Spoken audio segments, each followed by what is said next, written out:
For ye chechiamo, ye mobibia akwaba, eba Montie adwumadie so ewo Owia television so ye stream live ewo ye social media handles ni nyina so oko Facebook ye Owia TV oko YouTube ye Owia TV official ena Owia TV ena oko TikTok so ye Owia TV official we ye awia dwumadie yasese edi free awia no miensa edi kusi eye nonsia yesi nkonya Ghana ho ye di Ghana ho nkomo ya toato adwene dia fa Ghana ho na ososo de wadwene onsusu yaba na ya hwese ye man no ebegina baabia ekron eno ntine ya tena se awia dwumedie ye hyase na wotwe mu enra ena ye hyase ntie ne eye ye second edition ena ye de ebremwe bidi ade na Yaw Boamah libia boga ene ye March bosome no ne da etoso miensa ene Tuesday okay kadi nyama si ani a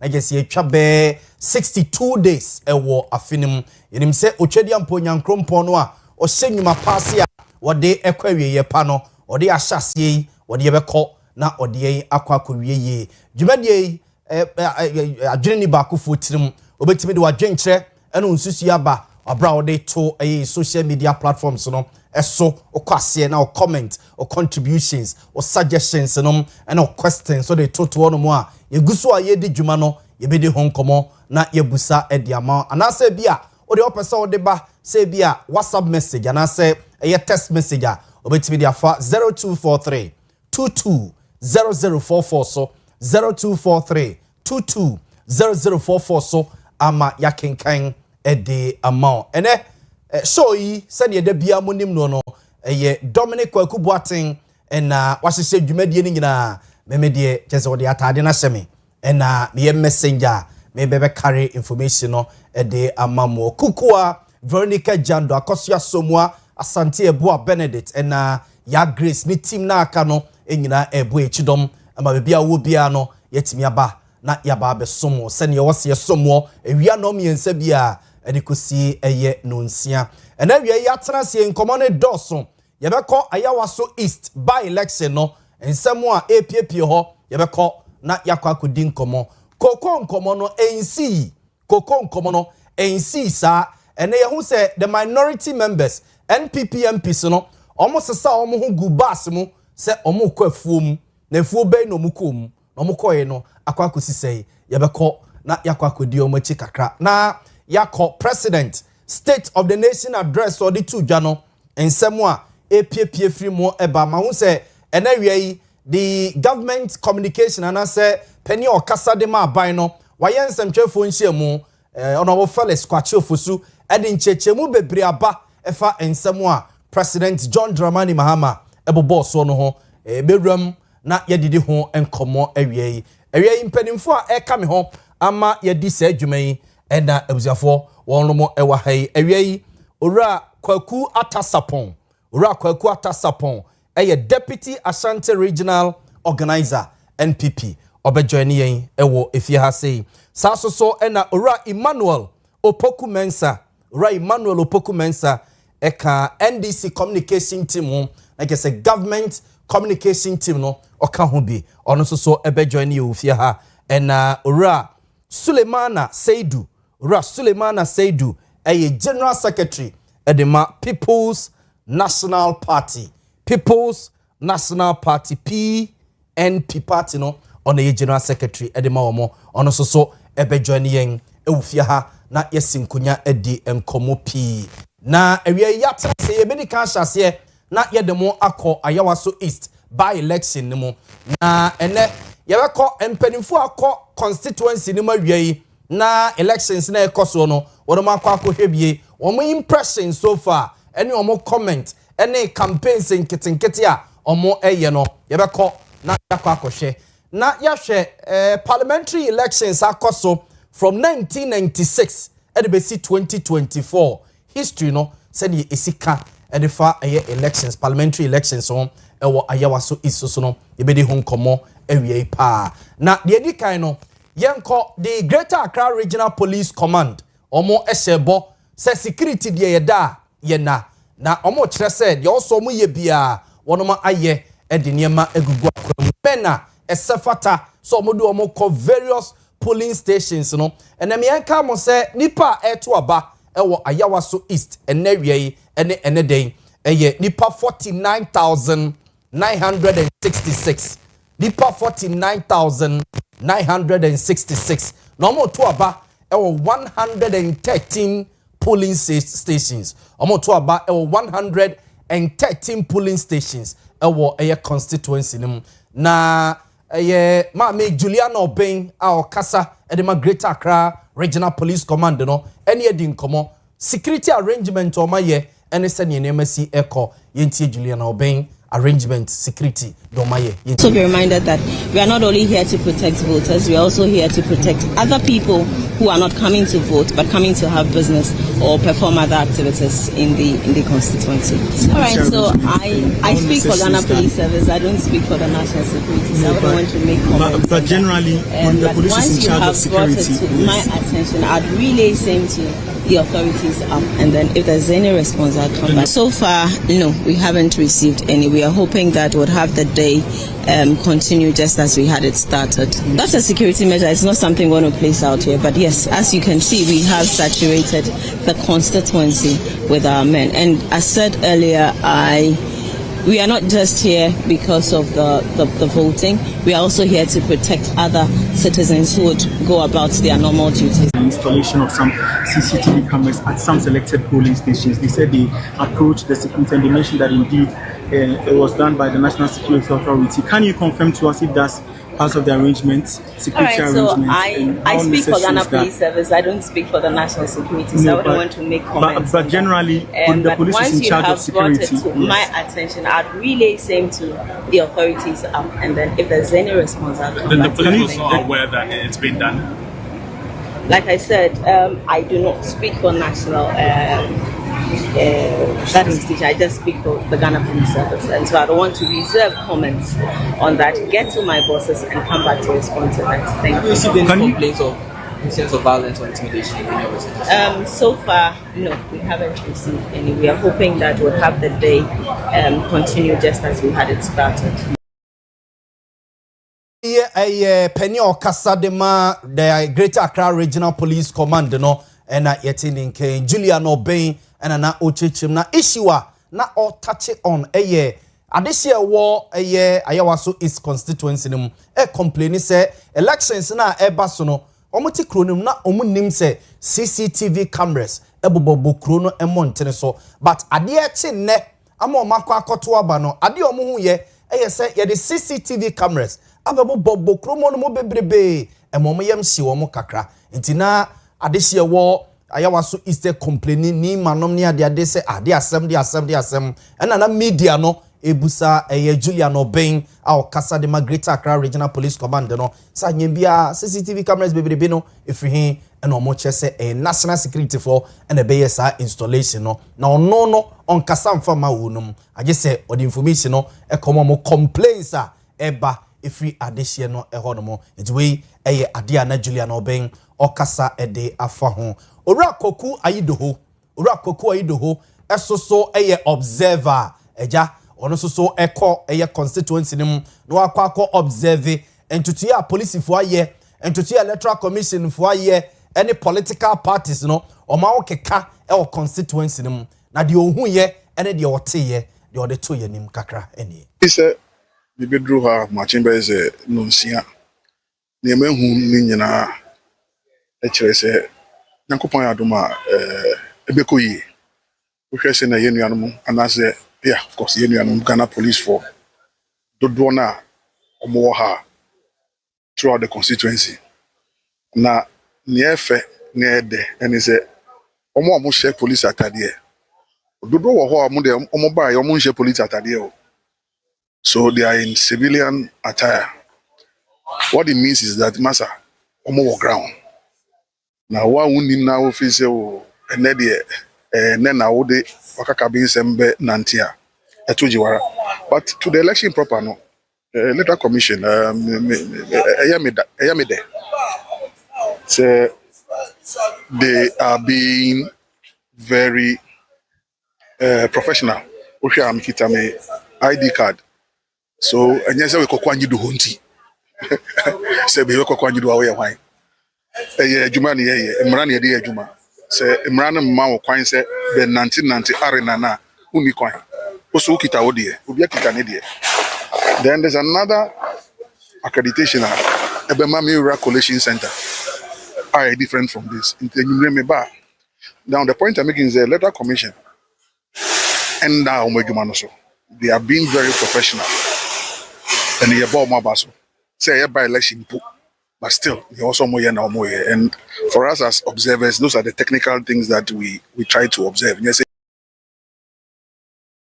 Ora koku ayidoho ene yetene kano at a Mills Institute ena odini juma oye menka say independent observer say oko na elections na ekoso ewa yawa so is constituency nim no by election no odine ne ekwakohebie ena obo various agencies no stakeholders number so say nani aso electoral commission niema wonoma ye wo constituency nim ana nani so asa so eniema aposi force so aye our constituency officers ni be say uniform e be say uniform and o man make sure so say there were enough men each polling center se be na enkofa basabasa ye bia ema ono so ne dia wa observe enonom ora Joseph Yamin national organizer edema NDC ono kra de na okasa de afa voter turnout ho besi awiei be no miensa ne yedi Montie dwumadie ebremo no abusanfo ne yentete ne se turnout no ewo fompa manfo hyehedem a wono mo nhyeda MP sa na Joseph Yamin ekasa kakra e fa so far se de nipa esi apie ababeto aba no afa me fi se baby aye wo no se higher Islamic community and nipa ni bebre na anopa no omo show omo fasting na se a omo atano pampa eboni ade no omo kakra na so bebre no by this time we did say omo ada omo dia no de kakra start a new anti ebetini ahu na say ni fair to abano somewhere after Ide where sure by that time it didn't want back around reporting and they will come back and come and come.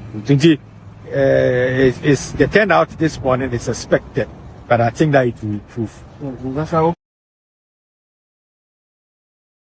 Yamina oye national organizer edema NDC NYTN kan nto no so anantem se ne osi observe niema turnout no yese ewo form kra ewo ayawaso is nima and an important mobile election ekoso no turnout no wo form amanfo hyehye demo a wono mo MP meto aba no kra no ura Joseph Yamin ekasa ede afa ho no na ura John Buadu esoso eye Kane General Secretary edema eye NPP ura John Buadu eye Kane General Secretary ede ema eye NPP yentie ura John Buadu mra yentie ura John Buadu mra ono so de na asem a oka no nyina eye se ofi se ensem bi SCC pen no na nko expect se mampani John Dramani Mahama be kasa de afa ho titiru ene se ma me hawa komsia nipa bi eboro no o by election ase abisine on kasa mfa ho no ofi se entwe yentie ura John Buadu. That thing is not repeated, but I still insist that I want to hear the president's view on this matter. It can never be right that the president keeps quiet about a woman beaten in broad daylight. That was reported at BBC, CNN, and our president keeps quiet. I don't think it is right at all. We still want to hear from the president. We still want to hear from, especially the vice president, who is a woman. I think that is important. We take that matter out.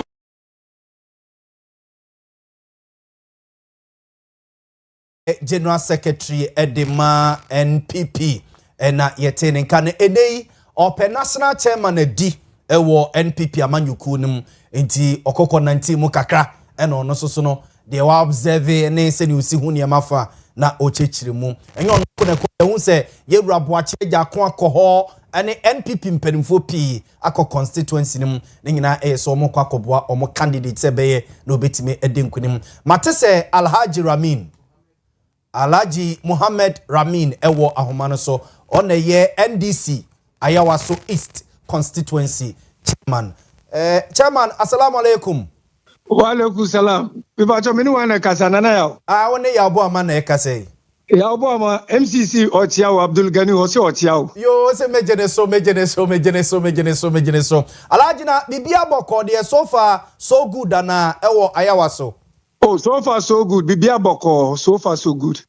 But a man for complaining turnout no. Sasa man for she dem omum pie meto aba no. E de na mo ye dia fa. Nana yawe, wa wonim say by election. Bibia by election turnout ye low. And a more special Ayawaso is a Muslim dominated area. And the omwada ba ombe pie abeto aba no, ombe pie. But say omum pie so na ba ne ato awie o. Ombe breaking fasting. Oh na say vote mienu po ye betu po ye be wini. More especially ombe pie because I is strong good. Say nipa mienu be na betu aba po ye be wini. Ba ombe pie be vote. But NPP candidate Baba Ali say ono na ye homeboy, ono na ye area boy. Iti amanfo beto aba ma no. Alhaji munsuru. Oh now homeboy me nim Baba Ali. Ono o she tokoro bi wo fofo me nim no po. Me bisa obi a ye umi onima, me bibia wonima. Up to na me ko school wonima, me bibia wonima. And it's not about homeboy wonfa. Tell Baba Jamal say homeboy. Baba Jamal edi ni ba nima so no say 13 years na edi ni ba nima. Iti na yese we no akoye homeboys mienu e na omo contest. Baby I adru enye homeboy asem na yepe development. Wow. The obe bo amanfo the odi development beba na yepe wonima. And among all the aspirants no, you know Baba Jamal stands more than them. Okay. So But Alhaji amanfo say ase more NDC for no kra mo nye interested in this seat because mo campaign ne ase mo honkeka no e wo form sanity. Hey, any interest? Ebia nipa wakano de wa mistake. Hey, now aba yakwako to general chairman aba general secretary obi aba na any interest. Hey, your interest pa. Alhaji amanfo say president amaho, vice president amaho. Inti ebitima ba say. Chief of staff aba. Okay. Chief of staff aba just Sunday we are chief of staff for Chrome. Okay. Yeni nenam bibia getos bibia iyase bibia. Okay. Yes. Okay. Inti mo de say nipa 3 kra na be ba bonti aba beto aba kwambia so NDC be wini. Te nipa 3 beto aba no a ye NDC benya 2.5, MP benya half. Say nipa 3 pie beto aba na NDC benya 2.5, NPP benya half. And MPP benya half. That's right. Na muamunia na oko independent candidate no Omaru Sanda no ono so hamo kakra. Oh Debbie ono ni asem ni me pesa menka ni asem kra onti me abia ono sa titi NDC no enye ebi na sesi a o amonfo eni ebie sesi apa enti enya sa titi NDC ni na amonfo eni ebie. We are talking about issues, development, infrastructure. Enya sa titi NDC na asem ono me pesa menka na asem why me pacho. Matiase Alhaji to de yesen last days are dangerous akabe 2 hours ene kakra na elections ne kwawie nti ma menyawo na kwaye last minute ayi ene manti ya tuwi aye besa ba ho why matimi da wasepa Alhaji yeda se for we eye constituency chairman ma NDC ewo Ayawaso East Mpesuano so ena yene no akwakode enkomo no na meyema mo hunu candidate nipa omo contest nipa contest ne ye 5 omo ye 5 ena contest Owura Baba Jamal ejina de ama NDC ho momonitu Baba Jamal ye former MP wa Kwetia ena nanu ya mampeni John Dramani mama ba ye oye no Ghana's High Commissioner a okosi Ghana bayanem ewo Nigeria enu free honum emra MP no efiri mu January num no obaye be contest primaries ena odi nkunim na Owura Baba Jamal ojina de ama NDC okoye okoto na bawie no oni media ne kasa kakra. You all know that this has not been planned. Okay, great. I'm very grateful to all of you for your participation and coverage. You all know that this has not been an easy process for me, starting from the day of the primaries through to the voting today. but I give thanks to Almighty Allah for taking me through to this point. So far, I've been to several polling stations. The process has been very, very peaceful. We commend the police for taking good care of the process. I have visited more than 25 polling stations so far. It has been very peaceful. The turnout, understandably, is a bit slow because I know, this is largely a Muslim community. So I know it will pick up as the day goes by. But what I want to assure you is that we will do everything to ensure that all the process is calm, the process is fair. I've already advised all my supporters to stay calm and also be law-abiding. We want to see a peaceful process. We want to see a peaceful election.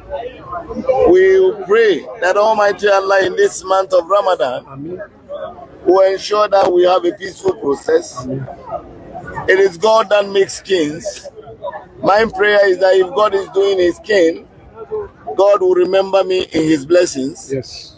And let me Yama NDC Ayawaso is by election yenemo kasei ekoso den ewo ni mankra pumpene mantemum eno no Ora Ibrahim Idrisu esoso ejina de ama LPG Kofi Akpalu ne party no Ora Ibrahim Idrisu ene ejina de ama wonum eye Mohammed Umaru Sanda eye independent candidate no na owo isim ewa Ayawaso iso no mo no se omne na anye ne ye ni ade nti wafirim to oko independent ono so eno no ena Ora David Kano esoso ekose independent yo gina ediama NPP eye Ora Baba Yusuf Ali na oye constituency secretary edima NPP ewo empesua no so na okoto na bawie ye no one media ne di nkomo na inkutie Baba Ali kakra. Let's wait till 5 p.m. The seat will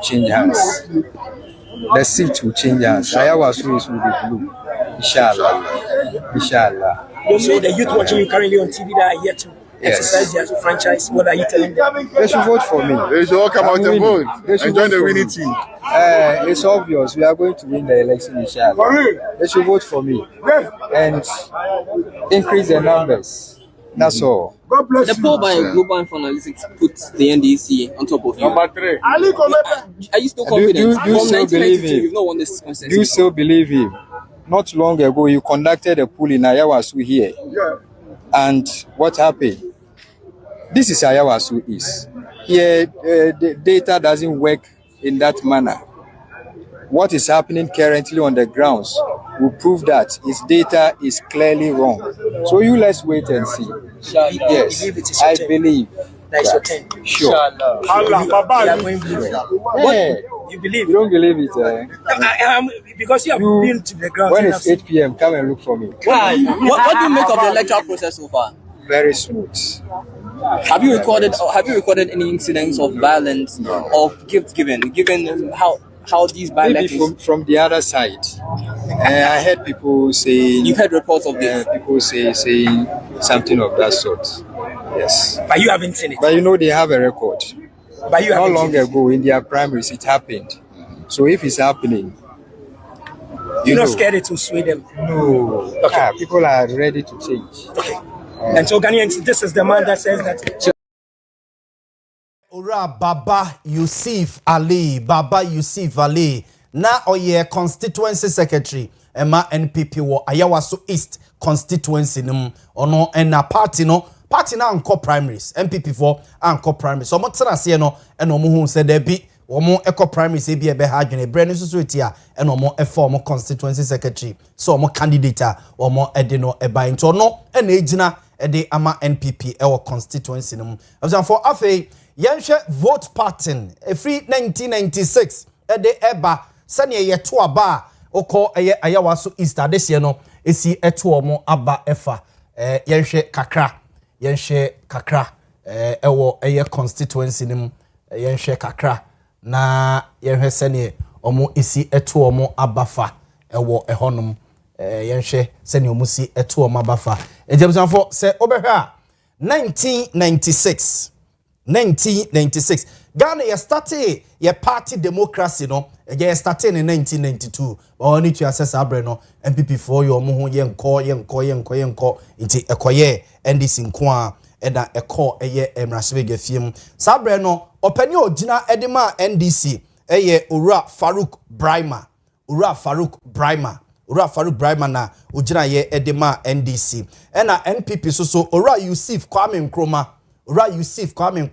ene gina ye edema NPP it is already graph ya eda eye o screen yiso a green no eye NDC ena blue no eye NPP green no eye NDC ena blue no eye NPP inti NDC candidate a omode ne call ya ye friend no eye Farouk Brahima no onya 45,605 votes 45,605 votes 1996 so ena NPP ni Yusuf Kwame Nkrumah enya eye 21,841 na just what the percentage mo NDC enya eye 42.70% 42.70% ena NPP enya 20.50%. It way eye 1992 parliamentary elections a ekoso ewo Ayawaso East constituency no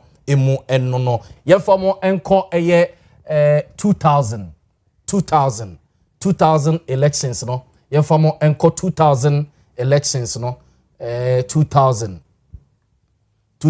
elections no ebzafo yefamo enko enti oko 2000 elections no mususu a ebzafo say ena ekokoye edika mahuno se NPP eye blue color no ena NDC eye green color no but 2000 elections no eye very close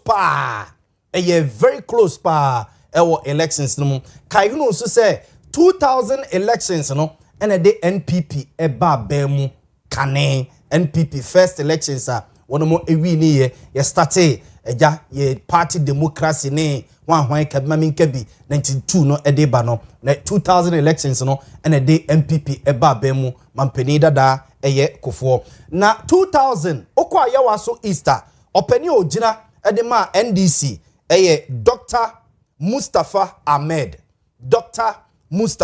Ahmed oni gina ye ede ema NDC ena mokai papa we Kofi Wayo Owura Kofi Wayo so ene gina ye ede ema NPP 2000 elections no Owura Kofi Wayo ene gina ede ma NPP na results no de call ye nie Dr. Mustafa Ahmed ojina de ma NDC no enya 29,579 ena Owura Kofi Wayo a ojina edema NPP enya 29,026 what about percentage mo a for NDC Dr. Mustafa Ahmed 2000 parliamentary elections ewo Ayawaso East onya 44.77% onya 44.77% ena NPP Owura Kofi Wayo enya 43.93%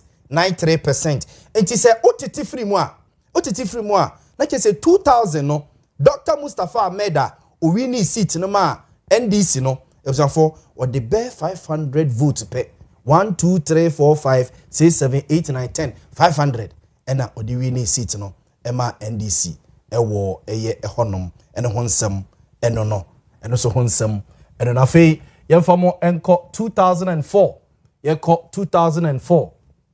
yenko 2004 na yenko he sene ehososo esi ekoye yenko 2004 na yenko he sene ehoso esi ekoye good 2004 parliamentary elections enie 2004 so no abusiafo say na graph no etie na Dr. Mustafa Ahmed Kronoa ena NDC esaso edine baye Dr. Mustafa Ahmed Kronoa ena NDC esaso edine baye owini na ode 49,354 onya vote no 49,354 representing 56.15%. Representing 56.15%. Ena NPP nina ojina ye no Dada Brahma esoso enya 34,453. 34,453 representing 39%. 39%. Into we a 2004 senior results no isi ekoye eno no. Afiyan famunko 2008. 2008 yanko 2008 na yanko hwesene results no parliamentary isi ekoye eho ene ye focus no ekoye parliamentary nkoa ni nyina because of by election na baso no 2008 so no Dr. Mustafa Ahmed Kronoa NNDC esaso edene baye owini with 44,655 44,655 and Ura Mohammed Salisu Bamba Jina edema NPP sunya 26,020 and to the percentage wise more NDC enya 57.16% and NPP enya 33.31% ewo ehonomo afi yanko 2012 yenye ne quick na afi yankofa your reporters no ewo efom na yehwese ne enema esi eko yenye ne very quick we 2012 enti 2012 so no abusan for say na etie 2012 2012 na MP na enei oye nyame dia ama by election baso sese no abusan for ogina de ma NDC ho Owura Nazel Ture Mahama sabre no be NDC candidate Yawa so East na abusan for 2012 no okoye no abusan for voter onyaye no onya 26,647 onya 26,647 ena Owura Mohammed Baba no NPP saso de ne ba bio eno benya 13,887 into the percentage wise mo a for any NDC enya 65.44% 2012 elections no NDC enya 65.44% ena NPP enya 34.10% in the way 2012 yeah fe yanko 2016 so any example yanko 2016 any enti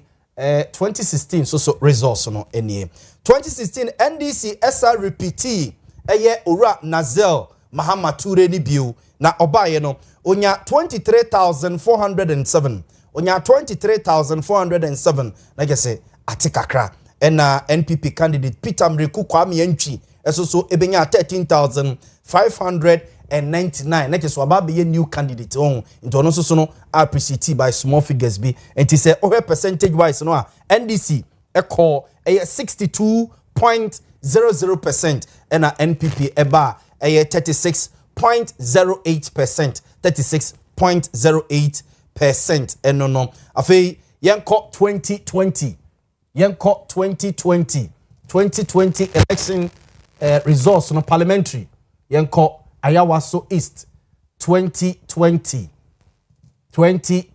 eno no enti we 2020 na 2020 no NDC sa repeat Owura Nazel Mahama Ture na ne results no ebusan for say ena ekokoye this time we appreciate kakra oko 23,583 representing 61.18% ena NPP Peter Mreku Kwame Yantwi enya 14,966 so enti o de ba percentage wise mo a eni NDC Owura Mahama Nazel Ture enya 61.18% ena NPP enya 38.82% into we 2020 enti the last one 2024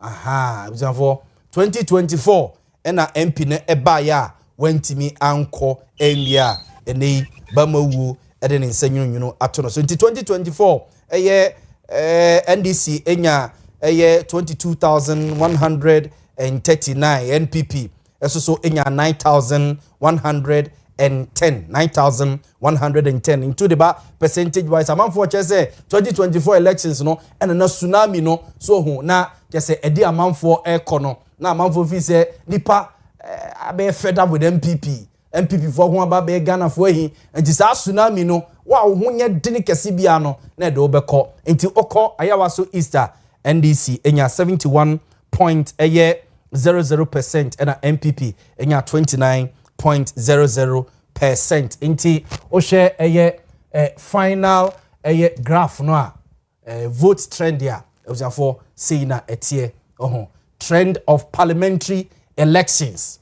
So trend of parliamentary elections ayawa so Easter was for say na etie inti blue color way no NPP. So na just a 10 bia from 1996 2000, 2004, 2008, 2012, 2016, 2020, 2024. So blue no omone namasia ha says na namasia says 2000 ena kofi wayo ede omo ba soro kakra. So ene NDC ebe share kakra but omantimi anye seat no ena NDC so anenam soro sa enti eka bi chiro se ayawa so is constituency no constituency a NDC for dia. Enti amanfo fi se ye nhunu MPP for oman keka ye sa ewo constituency ni mu a na bi omo matena se ahwe awi ade ni nyina hu se omo yese de ya ebi omo ntimi enwini yankwa omo no so na afa ye ne reporters ne nin come from constituency ni mu se ne eniema sitie Kwajo, good afternoon. Good afternoon, Boamah. Na oye this sort of we have a call now, sir. They said the radio dom. They said the Becca say I can't 1 hour and some few minutes be na a year voting no a baby ye. So far, Obekane say echo ye. Well, I mean that's it. Senorita Kayano, aka a few hours in about 20 in a berry. So far, Becca say still 10 out to know, and yet it's 2024, you know. And yet it said 2020, and yet it said 2016, and yet it said 2012, and yet it said 2008. It's answer and then Tuesday, working day, and at the same time, you know, Ramadan also a Muslim community. Now, Oba Accra House, I would say, Nimano a dominant of Muslims. And you know, the Ramadan activities, you know, a very massive one. Ama a Nipani Bebrina, no. Shefi and I be so a mosque. I mean, okay, so we are not boy, papa, I was to East constituency, 100 say. Said Odiga kind about 1 year, Kaka to a year, but Uba Hanumana make us a party officials, party supporters, and a party members for the NDC. I have more, Hanum saying. Or more air to abano on 24 air to abano because those regional officers are 100 Omodo so South a national officers and I have party supporters from various constituencies now. Omabi Guhana, I say Omodo so cratching Timemupone to about polling stations. But the Omoyan said Abano Echo a Rieka Crado. Now, no more few more or air prefer party for any air Ghana for no mother to about. And I over I was East Hanumana. I had a constituency, the seat of government, you know. I had the seat of government war. And in Jubilee House, I was East. And in one more, Jubilee House, or one of presidential staffers, any government machinery, you know. Dodona, Ababa, Guhanoma, or more Boise, or mobile mobilization, Ama about to let me apostle. In Tubadia, V8, in government pickups, and you know, dear him, papa, regional minister, and then call for various MCs. Any akrame yo omunyina by center ha omunyina eboa with the mobilization say na voting party you know abano betimi appreciative vote you know it's as one opposition perform ne 50 kwoti mu kasa asemo mo kan say mo pese abato no munim so mo wini mo seat but mo no pese vote no appreciation no ekoso so mo say ni ma no popular at the same time mo candidate no so popular wa nti uba dia Boamah make say about 1 year bibia e koswa bibia e come but turnout no and very low. Obusa say anyambia no unse edu by election say ya na political parties no wo omo ne ma ne bi omo ye omo timi pe coins kakra di rewre fiefiem e de kofra manfo so omo meto aba ene no mu hu bibia sa. Oh, anopa no de enkomo bebre koso na party for no hwe say like 10 out no low no true baby no mo say no constituency ni bebre no to demand say like omo bibia san omo baba beto. So as part of the strategy there, I think the constituency no appeal no me and I say voters na appeal no me there. Yeah, they are party for no be appreciate. Maybe 1 or 2 places I call ya. Yankasa made many who be ana national officer be ana many namono. Ono atu nkutukuma oma boys in ska or sha omo emo ko police station ekoto aba na me wo bi sa so na enkomo so akoso say aba no mo hwe na enye yo mo wre afiefie no mo kokọ mo emo mo meto say wontimi nko fiem so kokọ obi aba na beto aba wa bra woni ne nkasa ema na kuma to ne man sana wa ba nti sa nkomo no akoso wo ho no eno nti na me ka che o se si ame no kasa no government machinery no aba be gu hanu a from Jubilee House no ma be gu hanu na operations ni gu so a koso wo hanu a me no kasa sisi ame no kasa MPP for no from Jombo do our kumse Boache Jakon Salam Mustafa Aziz Futa name them omo nyina backgrounds and but omo ba nyina say omo ba e be observe because omo nim say election there is no way some candidate in be winning but omo ba no omo so aba be hu say omo so no omo ba election be say be ya dachi bia no omo so kwa election that party for so akai omo hu say brother by election course no almost so ever participate here now almost so akai o mato aba nti no the situation na course so hand say so ban so then this create omo ankasa coalition center omo no quality omo resource but the MPP side dey omo anya bibia sa is that some omo nim say about no omo kono emfa resource bia emfa mrebo but they just came to participate but NEC for na coalition center oba hado na send me kind government machineries no e ho no munyina ababa be gu a omo twe say abado be ko awie na omo so edi omo result and na some figures dey about out as such easy for the no the situation na e wa hanu ma say abeka say government machineries say aba na omo epuba MPC ni bi so every parliament a omo so any munyam ababa beta jubadi na chi e wa ha we nyina kire say the NDC did say abato we no na important e de ema omo pa. Okay kojo ene ma yenya o eja omo be de bia afa no omo be ya amamre no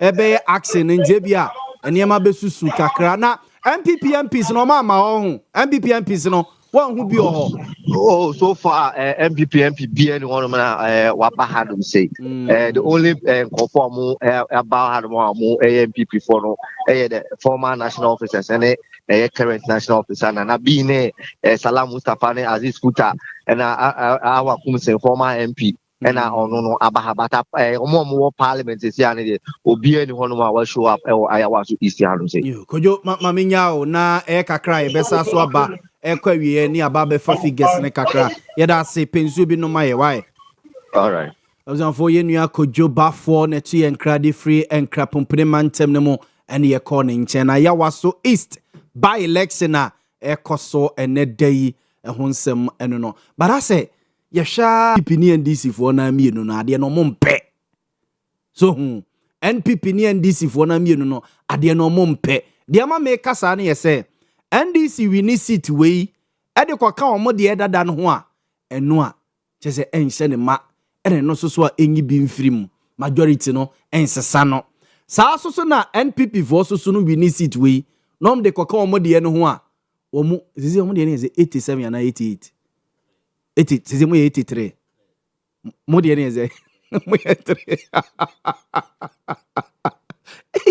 MPP ayo mo parliament o ezi o maka 87 it is only the one ne kwaka ho 88 na necessary ewo ayi parliament o omo ano omo mienu na ano otum se omo insedam pade no but there's discussion be ekoso when this mu sese you say by election we na ekoso no eye between us edu nketia and Jubilee House sana me de Matthew minim se poku mensa be ye nenim star bi ni ade but ye de ye tete ne say by election we na ekoso no between Jubilee House and owura Esiedu Nketia national chairman and say NDC party no headquarters and omo eko because candidate Baba Jamal no onyo no na Jubilee House allegedly na omo epeno no mo pay different person and Baba Jamal ekoko wini ye the free da Baba Jamal wini ye no as a Jubilee House a okeka a by election we no akofom na say the general secretary ni national chairman Esiedu Nketia ena ejina Baba Jamal achi because Baba Jamal so no Esiedu Nketia akwada so hu ena o magina na chi a ema ya tete kra say last day Sunday na no mo wrap up o mo campaign any bibia NDC ye o mo last rally no enim sa president ni kroma but anka anya hwe kra no vice president wa eka vice president be ko rally na se na nke bia wakwa ka bibi kakra e de akere party faithfuls no vice president anko ehum se yesi anopa no Julius Debra chief of staff ekọ mo nante ekọ afiefie mu kwa sore ekọ masalachi ni amanfo kodidi nkomode but rally nase no what happened rally nase no omo final rally Sunday no what happened inti there are people be omo party no mo fi say by election we no omo dey test the waters Esiedu Nketia versus Jubilee House allegedly why and a party na say control what grip a year the year 2028 President John Dramani Mahama maybe so party need the new face eba now who is taking over from President John Dramani Mahama for my guest and area Owura Kwaku Atasapon okwa Ashanti region na so ba Asante memu a NPP amanyuku no on the deputy regional organizer wakpetena se ewufia ha mema na kwaba saa so ena Owura Emmanuel Opoku Mensa esoso a leading member of NDC ewa Asante Mantamase osaso ka government communication team ono so atrase ewufia ye hwani mu se Sulemana Seidu general secretary edema People's National Party amanfo nje da nim party papa ba me kaimo woman be a friend Janet Nabila PNC on the beye obey general secretary kute mu ade beye national chairperson kra nia dade edu ba bi no na ba be party no kra party no nya na gira no semra be dan mu na mo ekoye no na ja kikiri bi ba no te no kote People's National Party friend say PNP the general secretary ene Owura Sulemana Seidu ye mu so no so join ofia ha na ye din komo my men seated my mom akwaba kwaku afisia pa yeah I think komo bebre wo dem what's ye different ho betimi ni abaje o ne fie boko onyame adom MPP mu boko onyame adom regional level asentiment say bibia e fine bibia adom ze de wontumi onko bio ma unso wo ye campaign na no na me follow no is it Western of an answer Bono Hafo? Yeah, man, no call Bono is Bono, yes, na me follow no ho na Bono. Ne kwa Hafo. Na mkwa Hafo. Western North, yes. But all can say people should judge him by na ho keka na ho den the competences enye brofo. All can say asem no. Yes. And a week we so call Western region, Central region. And now we or vote annuity. Okay. So far, Aka Central, Aka Eastern, Greater Accra, and the 5 northern regions. The problems in there. I bear some but to bear September a day. And I guess 7 was a bow. NDC presidential primaries next year. Some that is a 4 year walk on only be a thank you. You can't be asemo. To say I grown in parameters in the crop. Inti say metuno next year or metuno December na me starting and then na me ye na nyahwe oh ya nyahwe. Okay, mate. Na go deputy organizer ni biem. Oh deputy. Onko biem. Say no. On contested position bia or region mu biem. Near police station, Cranway, and near constituency. I'm about 2 regional elections. No. Election dynamics into the 2 minutes be accredited me as Matthias. And politician, you never say never. Okay. So I'm just keeping the space, watching how things will go. Okay. But if be a nomination, I will have a lot to say. Matthias. Because I'm a deputy regional organizer. Yes. Yes, my name is Fire Juma. Ti say we seek elections. Juma me no ye na sem bebu ho akonta. No be who say Juma no say ne ye no. So I just let's give time some time. Time near pregnant oh. Yeah. But I come in kase when cho. For the first time ne tie. Kasa ne enkasa. 7 minimum your pokumensa. If you're cross constituency. When you move your Asante Achim. Yes. Asante Achim no. Agogo meboa. No pokumensa way back. Mumi enu nyina. Way back. Yes, as we are more betting no. Ye net to send ye Bisano on several platforms and don't cry no me happy sort here. Okay. Because I did be ha met him the mia will be on me boy only entino. On also if you say or the same way. My deputy organizer for they call 8 years. Okay. Do you know say organizers platform regional organizer create and 7 years in main course of that. Environmental so that. So there, let's give time. Mate, Sankomo we ebedi. You know, yes, only original organizer Francois. Monya fine me boy. Oh. They say also contest this someone to have a man na obey general secretary. Obey secretary or region. Friends, the mama uni opokumensa. My main wrapping up or deputy. Odo be 2 platforms or cry one yet. Na me let be do when I'm here in the other breme. Say be a platform, maybe a next why ma. Platform offended more than 900. What's a platform? So then let's give time some time. I say udia oh me ya but grofo bi o ha ni pa bone pa so mo ma but o mo na ma bonten a o mo obi ehu so mo ye. Why no? Francois. Me ha me mo obi o organizer now deputy no. Now deputizer no. Say ni pa bi wo ho a. Ni pa bone pa. Chama won to me problem or war region when na finipa. If you why Francois na. Me see efri nipa. Efri why Francois. Ba o ye party officer. Now she opokumenza ya mamenya madwuma. Bedu election no secure election. And I'm a young near the SH. Egman no see ma wonye. But on kwala also try the best so and so. Nti adwuma no de hen na wo ya wo best no. You have a lot to say. Only Francois day.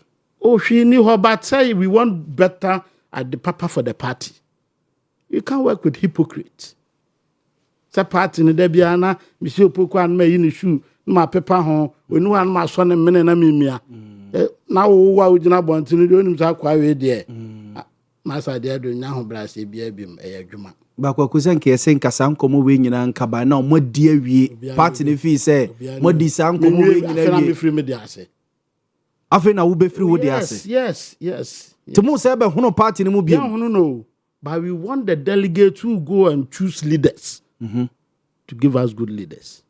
Matthias mama Emmanuel Pokumensa so kwaba obogu now where no that last Friday the Asia stadium no yes. Super zonas yes NFL yes Monday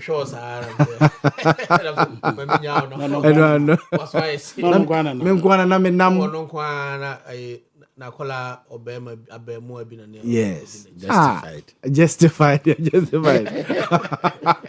pokuna party ni mboko o twede amhada roma yes musu say omo ayama omo appointment no appointees no titiru Ashanti region for NDC yes musu mo se mo from omo mfa se bi kra change omo numbers eyisu number 22 ni ade obogu o from omo fa se ene de omo nyina wa ha o on the first lady wa ha on the national chairman wa ha me wo se general secretary wa ha Yenu asa me je vie ma ne yakọ na sew eda form ye ma ne yakọ ye ma ne yakọ. Me fro na ebe. Okay. Your national chairman by the general secretary by and Poku be Mike ne kakra ma me.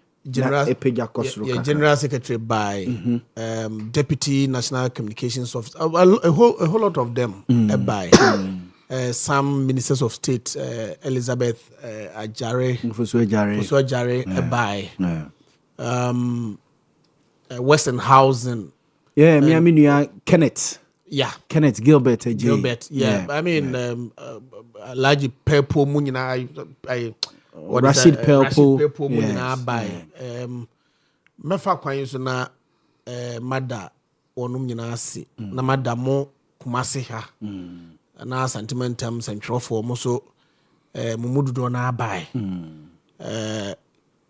unua untumi spokesperson Oyando so mi hono watutu ne ntuma agu sana Paul ntuma mi na wosen kam tutu gusu na abaje ntuma ya fa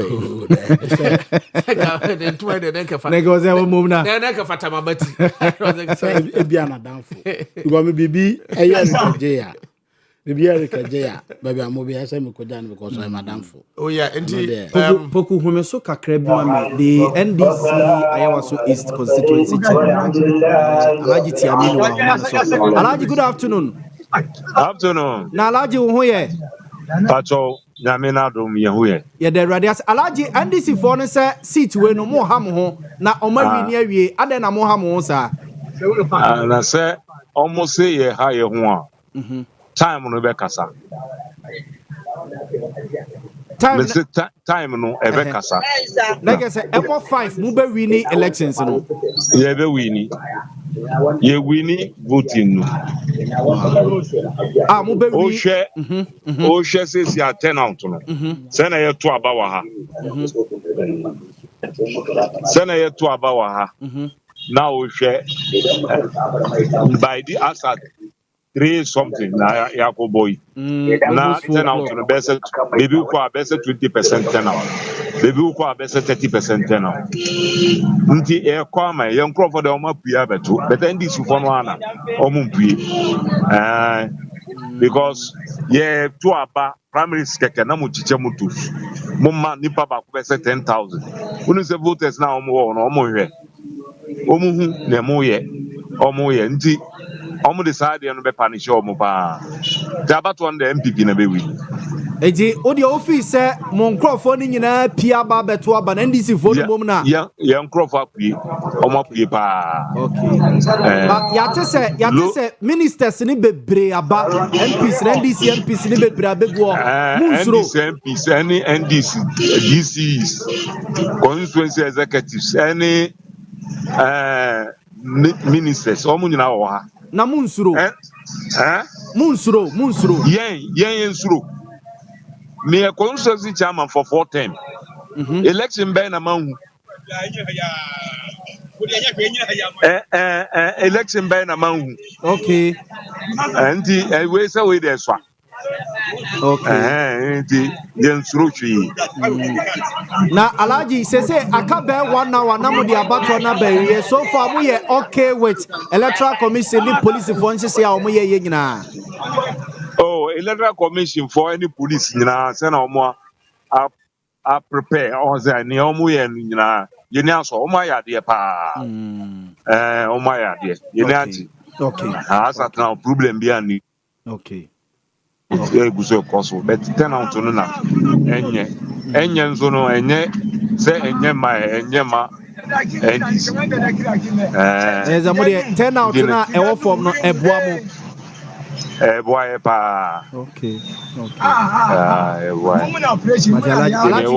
mate nti mayenya o eja last days are dangerous last minute no ebia na BBS nti meyenya o ampa bebi akodunu obia omumpie biu asa ni bakuna wa decide so omba no omba okay ombeto na ebi obi fe che di sika komo ma manfo antimi nse so ma dwene mo mpie ma oh ni bakuna se o krampo a na obehunu na wa kofre Ebia wa twini mu akọ bibia okodi no. Wa science we so account. Na wo be ha no ni vote asema say on view ra. Okay. Okay. Alhaji Edase.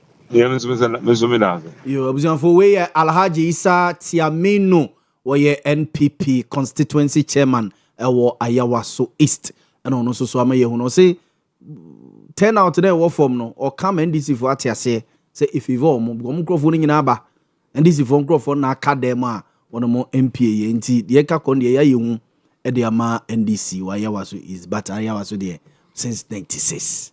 Kwaku. Mamini poku mensengi. Santia Chemnov since 92. Lucia. But some lusu my independent candidates. Mon lusu ama. Sister anya party ni dia. Independent no ye mo amunipa. And I'm say no ye MPP ni na mo amfi na no ye MPP ni. O ye MPP ni. Na mo amfi no. Ni fiasem. Ewo no so on issue. Muni na ni agro ni yi. O dabi. It has nothing to do with that. Mate, odi e beba. Pogu. Edi mo frɛ omo fa appointees no mo frɛ omo fa. Oh, some of them. Ebi aso ode some of them offer omo fa. Na why na mo frɛ na ya na fa. Oh, I cannot put out names. But I can. Who say obu ho no ma we stubborn and bondi ba kwa na yembe no na wasesa no so ban. I don't want to do that. But I must say we share your national communication officer Sami Jamfia. But also kuta position no. Yes. Okay. Say until say beto aba no. He is still the national communication officer. Owe Sami Jamfia. Oyobia met makaza communicators ohwe pa. Ohwe Abbas Nuruddin. Ejuma oye. Enre wi na me ne Abbas sete ha. Yes. I mean, o friend no way busy cry na at the right time obe text you and I obe friend. But I mean, some MMDCs. I mean, sometimes DCs in so monfa. Oh yeah. Hey. Oh yeah. When we meet, ye communicators nisha. Omoka. So DC we MC we cry no. Okwa. You see, sometimes it's not about say be a BB or the man. Name how receptive you are. Or fell kwan so be na wo gini pane so. Yeah. Sometimes kasa bi abeka che nipa no eboa because there are some of these appointees are adwuma communicators aye adwuma party for no aye police station me can branch executives aye some of the appointees ebra na ewura sabi nkurase ewura mu no they were nowhere to be found but fortunately for them no mo no mabenya positions and it is time say kawanya position no kaise nkrofo bi na koye ekobo ntoa e ma tumi ni bai but unfortunately no ye hu ni sa me I believe say bia with time no wonu ma ye from omo mfa no mbesesa so omo sesa well me tie there I'm very loyal to the cause of the NDC mekoso aye adwuma me gidi ye say at the right time no e bia me so I'll have my recognition na me gidi ye say me too home. Oh no, me say nyame boa me na me nyam recognition. Ya wa na e bia media, e bia e forma me nam, e bia koma de me no. E so e kire say nkrofo bia me ne wo mo start here, say me bu nkompon hwe machi. Na me kohwe san nkrofo. And I think say one mo ma bre, o mo masi monchi monkam akoye campaign. Na sabe e bi mo etika asoro ebi kura say be motorbike bicycle na de ko nkura say ko campaign sankrofo no say edrum rese ye appointments such people no say here near consider because Yaw Boamah Abaso say he did the right largely he did well. Yeah, see they also the money be out there. Largely he did well but you know your nkrofo maybe the I believe say appointments be amena meyanka wouldn't have given them the appointment because they don't recognize the efforts of the people, the grassroots now, call from Korea campaign. Some of them DCs and as be a DCs, be CEOs, be a ministers of state. Now I believe, sir, and no more recognize the more full soldiers na more call from Korea Juma party no. Hey, MPP problem. MPP saying him send this for the Montie sa. Who say attack as a poku? TV say and this for the omunim nipa ye. Yes, it's sa external branches na wo party no. yɛanyɛ careful two parties na yɛanyɛ careful na yɛn position ɔmo yie and we believe say the promiser Dr. Boamah campaign ɔkaeɛ no if ɔwɔni no ɔde yɛ adwuma no yɛ as a party be adapted.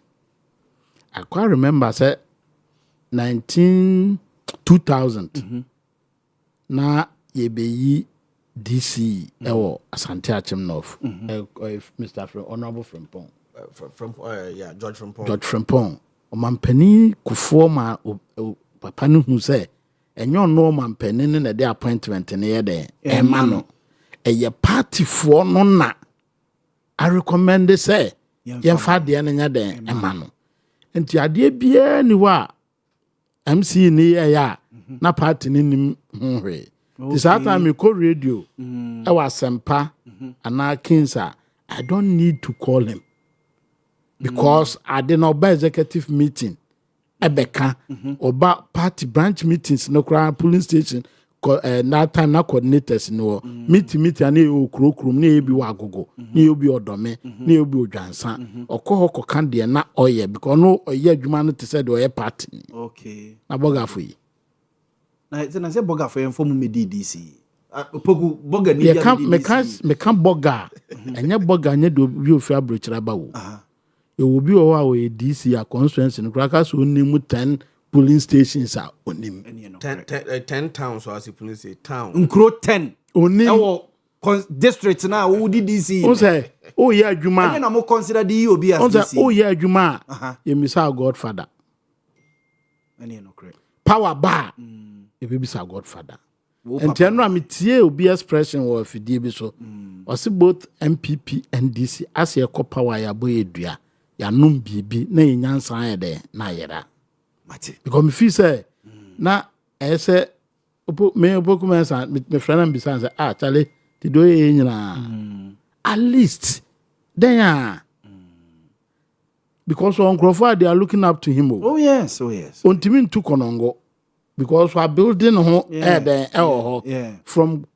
konongo to aha to and fro the movement to say ebe wi akire no na o ma me baby za say me ka say jaya wanya no ko de na ade ba any no correct intimi there me feel say we politicians no should learn but said about me ka say 10 appointment per constituency for na no godfathers and aunties oh say na constituency ya ka say for biblia na so de abo amako na akofo pokumensa de no kwa na nye president na yi okay because issue e be discuss about baby eto ayawa so no me introduce we bi wo mu a me fi say ye nyina ya trans de ye ya ebe bo mate pokunti wrapping up na fe ye medi into me the mesre say appointees no say mama wonuma or more form no me say I understand politics me say wa ma me hwe a ha me me gidi say me da me ye adwuma no me say den ya that one day me didi but you obia na dwen say dem medwen no you obia na beti ase o dey say sabe me hoyi me you obia there's me were a lot of people who look up to me oh yeah and sometimes be omo here no pokunti wo kokumase bay wo fa ha anaju da suom ne awanya hwe na say ne aba yetoma akra no emfa so ni so the next time no kra no say me ka say beto aba man this obeka so omba bi o metoma o de na anya na abrem bi di and so omo dan some of us no so omo anto a part ne nya pa yenya pa wa o ye DC wa o ye minister only other minister CEO I mean so abo and the message say dia wo ye abo party ba no it will trickle down because I mean say me ebida me botoma e na obi a ono dan me no busami a menya bia ma no no busami nam se menya bia was no obi a wa ban aba pa na so obi a da bia kwatre kwa ya na na say ne aba etoma amkra mfa so ni so I think say the appointees no ese mo hwe na mo bu nkompo hwe mo achi say wonum a omudi mo achi a omo bon to ano omo mo ye adwuma ma party no edie na mo ya aboa wonum okay say the be ya omo so no enkrofo bi omo die omo no omo because for example say bia yes protocol who protocol we cannot cancel it out I mean for example say bia me ba epe ebia school placement na me party wa ban mu na ma ana me sister bi ba ana me wofa bi ba na say opoku man ntumi anya o ka say sabe yes me useless ade na omo bo MPP for so bo na bi cause of West is happening West do be out to me friend kwaku atasapon da sentry gina deputy organizer na me fro say me ofa ase kwaku da me srew prempe o de prempe no kura nye kura de yeah what the me ba me friend no enyo no na mo yede me ba ti me ne kwasi kwati ne fra sante achim oye PRO or Ministry of Education. So mama bibi so no nam de be ma no o de ma na no aka cho se ade ne ho asem aye din o ba wo bete no no akoya ma obi because oye adwuma ni nyina no or I sit and onim se dole oka so pasante achim sita me hu adwuma wa your constituency wa esam support no men support no and it is hard there onye ma office oye mi o ba me followers a me wa me nti no mo je party ni din ubu o mabe Matias and now say Ghana MPP NDC nipa Ghana for na gumo oh yeah and to behavior no dodo na no yaye enye same a yaye almost the same okay who say obi ko ka say omoton slot onya issue yeah opa yani Anita Disoso man ne kra ne Anita Disoso di nkomo ofia on asem okokan so fi say some of the appointees ne omo pa yaban ne mo sese no NDC ni momo ena party ne susu ni momo omo ni bebi omo free omo ekoye end amanfo oton as amanfo diska je certain yama bi omo fi say no na wa ma opoku control konongo wa ma mujito organizer control konongo wa ma the constituency chairman control konongo na bia mesoma ban power menya control asante achim nofa na manfa bi ama men microphone mu di wachi hu say ya edu election ahwa na akofre no because slot na o ton fi akra no nipa na oto na ne papa ne ma me disika na to e o it's true and they say ebia o pe boys o makoye party adwuma na afre na obi ka say na onya na ye fa police na boka to say me 40,000 te adwuma no nye mate pokunti yemfa nkomo no enti na o general secretary say dun ketia na say o Julius Debra NDC ko fa sembianche for now no poku ni nim baby o di agrofa for now o de ne fa say dun ketia wa na say o de fa Julius o for now no o mami hu na be hu say the church no baby a de fa for the fine for now no yes o de fa say dun ketia o ba general so no DC no de man nti wa ya wie dia kan so akodi DC ne de wa gogo kra amfa no kra no me ko kwata view no o ka say DC ye de ma general asedun ketia me na onya adwen I don't think so na on need to miss also initially that was the perception but later no I mean, the president did his own appointment. Oh, sir. Yeah, the president did. So, Omote committee, the not one. And the net one was chairman. And no, yeah, no, call district, no regions, and interviews in No, they when we original interviews, when we are not people were raising issues. And our president, yes, so if that's the case, and they should go to Accra. Yes. And I said, Mekai came, Mediane pa, Zubane, but I no crano, and yet. Necessarily, I said Dunketiankwan, and he was part of the committee. Okay. And the said Dunketiankwan did not have the power to say Kwakwata ne mfa nko ne mfa nanaya enko. That is not bad. National influence. Oh, influence, but he is not the committee. He is only a part of the committee. Matias. But I mean, as I said, me Julius and as I for now, officially no one bia and declare or more intention officially say on the contest for the winning team. Me name which of them I support. Hey, Bako ko thank you to Bako so ko work. My uncle say Saturday you advertise a chief of staff for the say obetrete na po mu kakra. Oh, but me there I'll go for Obia. Me there is competent enough.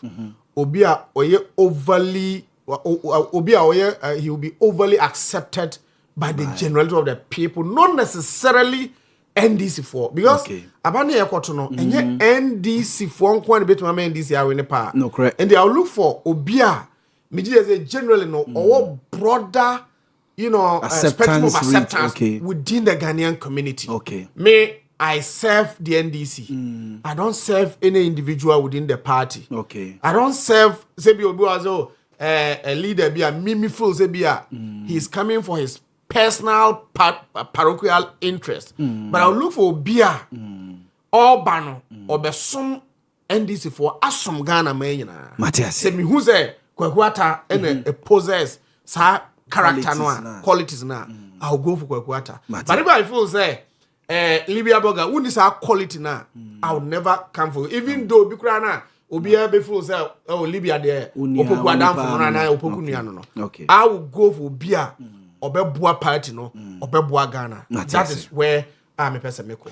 For Montie dwumadie so na when eguso a wo hwe ya osa so etie ye no we Owia television na wo hwe ye streaming live we social media platforms ni nyina so oko YouTuber Owia TV official na Owia TV, Facebook Owia TV na TikTok so Owia TV official. Medical kase discussion yi adwini ba ku futrim also o contribution or suggestions or the total in social media no so a ye beken kind dia mo anase bia obeso ye no WhatsApp message anase text message or the 0243220044 so a ye beken kind dia mo 0243220044 so ye beken kind e de amount afi kwaku ayawaso is adan na ade no mompe na mo anya ma NDC anko onopose nenka bibia to entwa tsene is it Tamale North and is it Tamale South the ekokoye no adentia ya me da se e ba ye kran ko mon nti ya nchia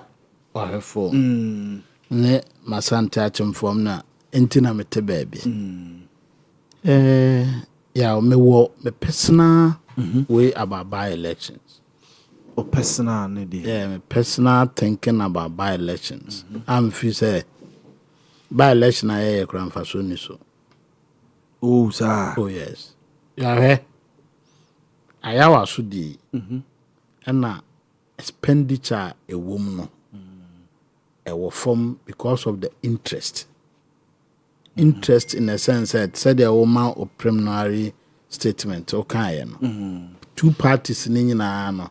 And shada nye adie kuntan bia nya den ema om and inti se me believe no se nkasa na tie a can this year mo primaries ewie nka nipa party no be no no eyo mu city no won koto aso because makokumawu makopa elections and no matter by elections mo no if you say wow man who's a politician say Adam fool who's a Adam fool a bit me ma me no poku be ko by election red be ma me any red be mo poku no directly opposite be we ache near relationship asay because obia person ye adwuma no man the party who say who's a crash abem crash bem na shan bem about ku befu and moreover sa community no if baby ni akwakotena kromo ho na say ye show mo so because by election ba ade na slip free constituency no even region cross slip free mo ekodi national to time bia gu kronim mama jikrona boso economically there obeka say eboa but me feel say bomb my ka because project ayen shedan plan say ye beye we want to na kwabrane tare street lights ho no obobo how do we take the voters for me my man say man yourself na ye no e say adwene Ghana nti me feel say do me ye MPP ni no me gidie ni say ka by elections no ka beya ka party na owoso no ye to aba no wie nipa no fimu a na yede a party ni na yede esina na because general election na it determine the candidate no and no say party we nipa no yede eno ope issues are appear NDC for ADM. Yeah. So you by election about man could also in Nigeria. But now no the perception and politics and you no chrono a perception driven. So nipa na dwene ya ne say to me ka say we are man a contract. Yeah. Wa anya dwuma no so we diska. But ya me no nyina nim say e mo bi contractor. Ansa na be issues ka man no. I just a certificate. Certificate no so I just a consultant na or that project no so no approve. So at what point and this kabe ma contractor say J or J no wakodi. But I can say I talk of town. And a form on microphone dream. Sana election people feel say the house, the seat of government no more per ban. Because MPs need the kind of him. Yeah. And these MPs, I'm going to tell my man say we'll be expecting you soon. Na general say, what? As I'm assuming this idea we testing my popularity into Baba Bra. Now Baba so buy. If we actually, I didn't see I say Ubia Koche TV or Koche TV letter. Yes. Ghana for in Pabonifo. Arinja. MP's natural letter no one and charge the other. Monsieur pieces SP Uba copes Pyongan was a da, Mam's can go tot of and go to man pencil, ne pencil, ne at the adina. Obisawa out of a man and Alpha man. Now pieces check pencil, will be pumping no TV. Oh, today. A Yesubaya in say, and ya in international income. By intimate me, he say, and see that, and Miss Hassan by man cabida. Why be that? And yes, I may be that man. Election, any influence. Now your mama pay a year friend say a flag bearer. Why my delegate we have 400 cities? Send your son for your chop money for being TNT. Have chop money 20 times say I'm delegates no do door. Times delegates no do door. No, is it 40? Is that about 40? Yeah, 40 cities. 40 cities. 40 cities times delegates no do door. I'm delegates a does change delegates. Yes. Yeah, to 300,000. Assume is one 400,000 for 40 cities. At times say 400,000. The whisk up. Yes, got what I say. If we actually a general national chairman, what I Omoko Youth and Women Conference, our Cape Coast. And then your man on a match for them to qua a buy. Oh, says party or power. And your position as power. Party na 2 1 there so. Na start free the relationship a war the seat of government and the party no enter. Because your normal me no be say party no or na say or chairman. The chairman is the leader of the party. But because of say a party ni na shedanya resourceful ninti no, the presidential candidate need take the leadership role. Okay. Because on na me appointment into more resources am never akoye dey because akomano instead of say what's it was enough power na shift from the national party no to the presidential candidate. By we are once the chairman no because say I was the chairman yeah deep power and the appointment there should be concessions. Which chairman are you right? All right. Hona the president the chinzo guys say empene obejo power. The chairman chinzo say chairman push you nya say man for because say when you're strong. Then I push and pull. And yan mpimpi chairman ne president no montama be bass. Ya na omo a e de confusion no back say secretaries to president. Secretaries to president. I'm about to letter mo bi sesi a. Wabra president ni mo e. Now no ye BNC, ye time ABC NDC time ABC ye. I'm much rather secretary to the president with mature letter ma green letter. Sa green paper no atro. Wa ma appointment say papa no to me kan so to me go no say. God in dinner troy. Because those positions never money per no be akwa. Secretary to the president. Ya na tade man here for. Well, nanado time Asante Bedie too manfo fi say or related to president or trusting no protecting no and President Mahama time Dr. Callistus Mahama trusting no yeah how many times now mo the appointment about once a very draw yeah me kaisa one let us in one and sign Dr. Callistus Mahama that is it and to work and grow as a can't try they win from and to tell you now because appointment 7,000 now president mama and you'll be a president in him to hear the past 7,000 or more appointment no money na oni mo face to face is oni mo sir and this about kroma na ebia minister na regional minister ntino bakro bia ma minister that na president came no oh nipa we so the president will receive you as to said there nipa no onimo do am appointment oh we na we you okay o mu shada bia unze obi dia ni no introduction na introduce we na ye say and the president na onimo no there ka protocols ho te fi say eye na dwuma ba in true sense how can he know 7,000 people nipa 7,000 they are not doing ni aso mu nyina line to bolding pokumensa but enuntina ama godfathers na strong o me the president adu me pede mama kwara poku nti mesrel enunti sanyo mana ekoso your body politics mu no and the problem nye the strength of the opposition but a weakness of your governance system no ma ekotia wa wotia ban so tia toa so wa monitor social media na say there dey cause ya hwe omo a hidatu ka boba o me adin kro bedidi watem and omo atumi twen this for no fenene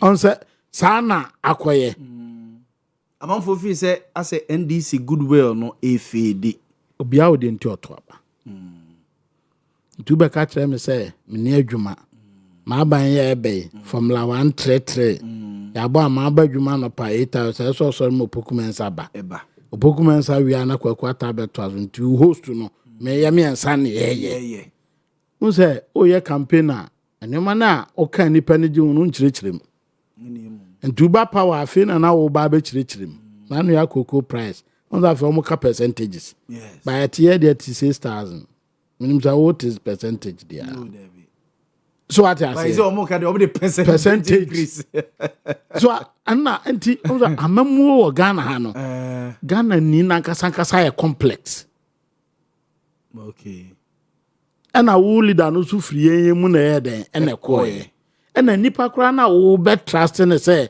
the bia obetumi adi no kura 100% amount so 2% na obetwia fam no nko atimi do position sa 7,000 no emu 2% obi ye fa ho no nko atimi do because e bia menim ya gba mama me o Canada ya gba mama me support NDC sa ba o ye no ne ba opokumensa wada ese maame no mo de aboa party ne ye bibi mama me no maame no so kan ne me ba o ha no opokumensa ne abe opokumensa si wo GMPC oba no aka chan me de nye party ntina mba ye o man ntina mba nti se we party ni na per national service I go through the process that resonate with the people okay God wo dia chena obo posters ni nyina no nim say that chi bi ofane krata or de kwa ha ye be solve the problem mama no fe no na start no form groups or campus no start NDC for ni pabane say de ye adwuma akra we ye mo twa abo de ye adwuma akra we ye de pekra no say on say enya politics na me ye opoku mensa nya obia samre in so opposition opoku mensa nya obia but in terms of qualification said the case in Bibia he's there adwuma so yes and also ya me radio enya mu na be frame but always menen no platform obetwa frame opoku aden we nkra data no no aneto what throw defend the NDC oh no anam ga say me comfortable say me netia man can't run ambo because no maybe we be anka me twa na show no because of mutual respect we me no ntem me why adwuma omo ye constituency chairman na me pɛ no as MC ba na me pɛ no say omo ma me bibi why abono omo constituency chairman me constituency Honorable Peter Baji. Na me pen as MC. Okay. But now me say na me pen say as a party no. Even deputy NADMO coordinator region kra no. Omo fa mali. Chale wa bre party no. E bia kwani widiem mabono wo ho. Because o patapa. And I'm also MPP for mabono wa gogo ho. Oh nya bro say pepa. Yes, Matthias here. Yeah, like yeah piano ngasa. And to say on amos esiano and community where the assemblyman close me no call assemblyman ade o man appointment nyo na DC da bi amfa and na me mpene o man fa man da bi it say oni appoint oni bibia or to semeti here ya difference we am so ya DC na me MPP ni but that's all man bibi because people look up to him and I'm not speaking say me MPP ni say the no is you me party me who consequence let me have school placement where adwuma kusi say me nya me kono ngoduma sini doctor a friend say cancer a headmaster bina no wo hono na kono ngoduma director general okay they na kwa gonu so mo penom Dr. Eric Cancer and I'm say not secretary say what district for krom ye teacher for so mo dey pom ayana data je na nye teacher ne dey am say mo mpene na me ya do nom dey town when am so no boss ufi so ko prempe college ana presec ana opokuware ana chimota ana St. Augustine's and a boarding as the data general can go for ngombe so dey tiao ntime me ba no manun ko school na ka wu ko bi anken so ntia no fa ne to quick da me come out say enti obi a onim am ye bi man no bia no ehun say me so metimi ayede aboa no ba se na nyo no na wo ho a obefre obi no ono de ye ne business abra so ye party ni pa anya party ni keke o deputy regional organizer na fe ontimi mmoa okwa no akopem mi wa nipa na president de natana no president na dwene mu no officer de nipa natana ho say o mebo party fo ba ne ya ho say na ye ton police ya friend say ne says e ho na ye ton a o so ma soja gu mutaka so pa nya MPP ni enya mutaka na beton ma so ma soja gu mutaka so pa police asema akwa pogu menza mebuza tio say na obi ti baby na oton sade na enye minister no kura ho ni mo re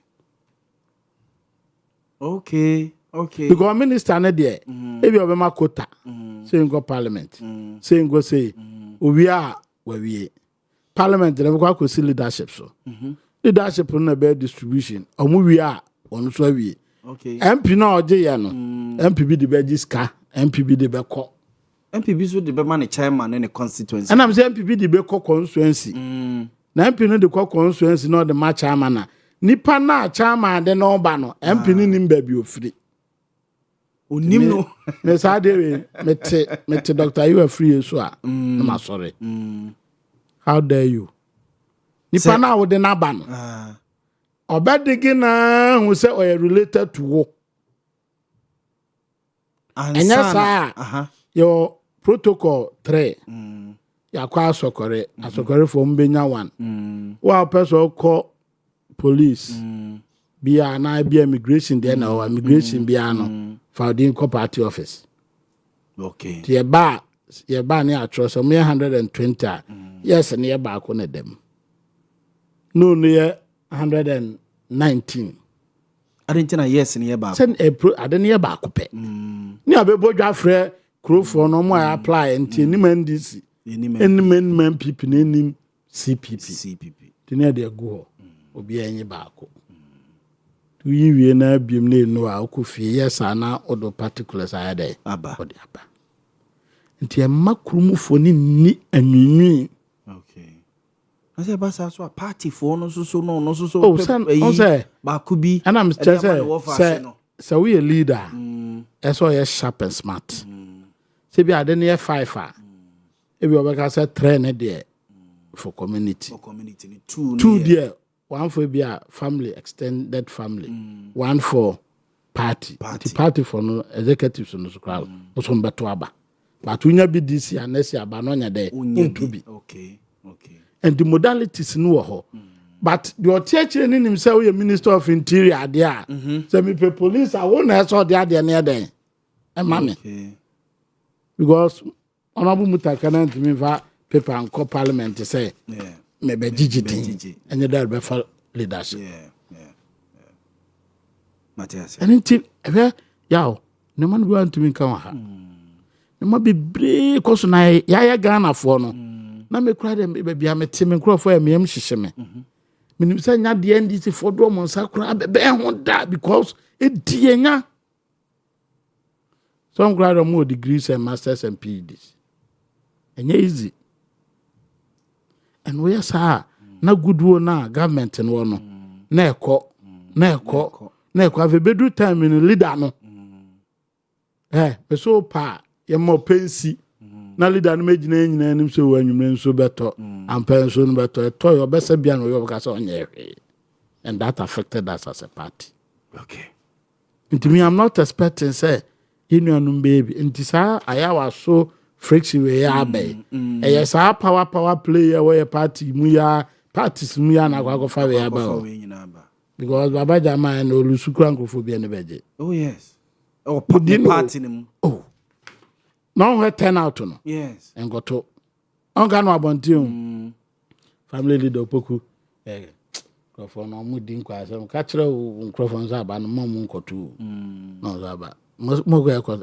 dey emphasis na benya ekura ododo mon kodimu dwa ade ne yebewi ni mun kodimu dwa mi wa o say pa because turn out to me anu 30% and this queen meto belusu ayawa so is by election turn out na anu 30% and above me dey on belusu.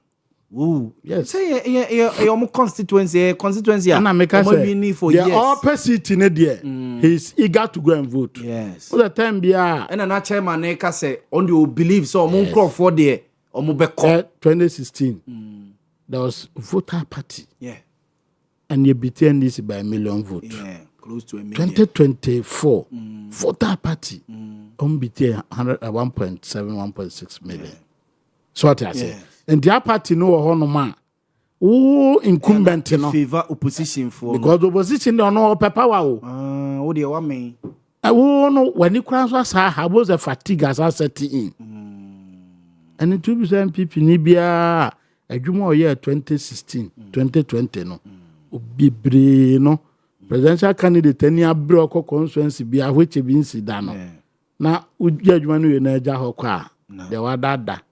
The hotel afi bibia nko nti ye bese mate gogo atasa pon ye te ne kan mame nko opoku mensa hososo for the next 20 minutes na me de poku so eni nkomo poku ayawaso yi na de isa mo fanya hwe enti kura ma se mo kura na se Jubilee House anko ho ya se mo nke kam ho bia hu ze we de land deal anamboa mo de baby this issue about Jubilee House and party headquarters. I think that it's the figment of the imagination of our critics. They don't exist. Sir. Yes. NDC, yes, I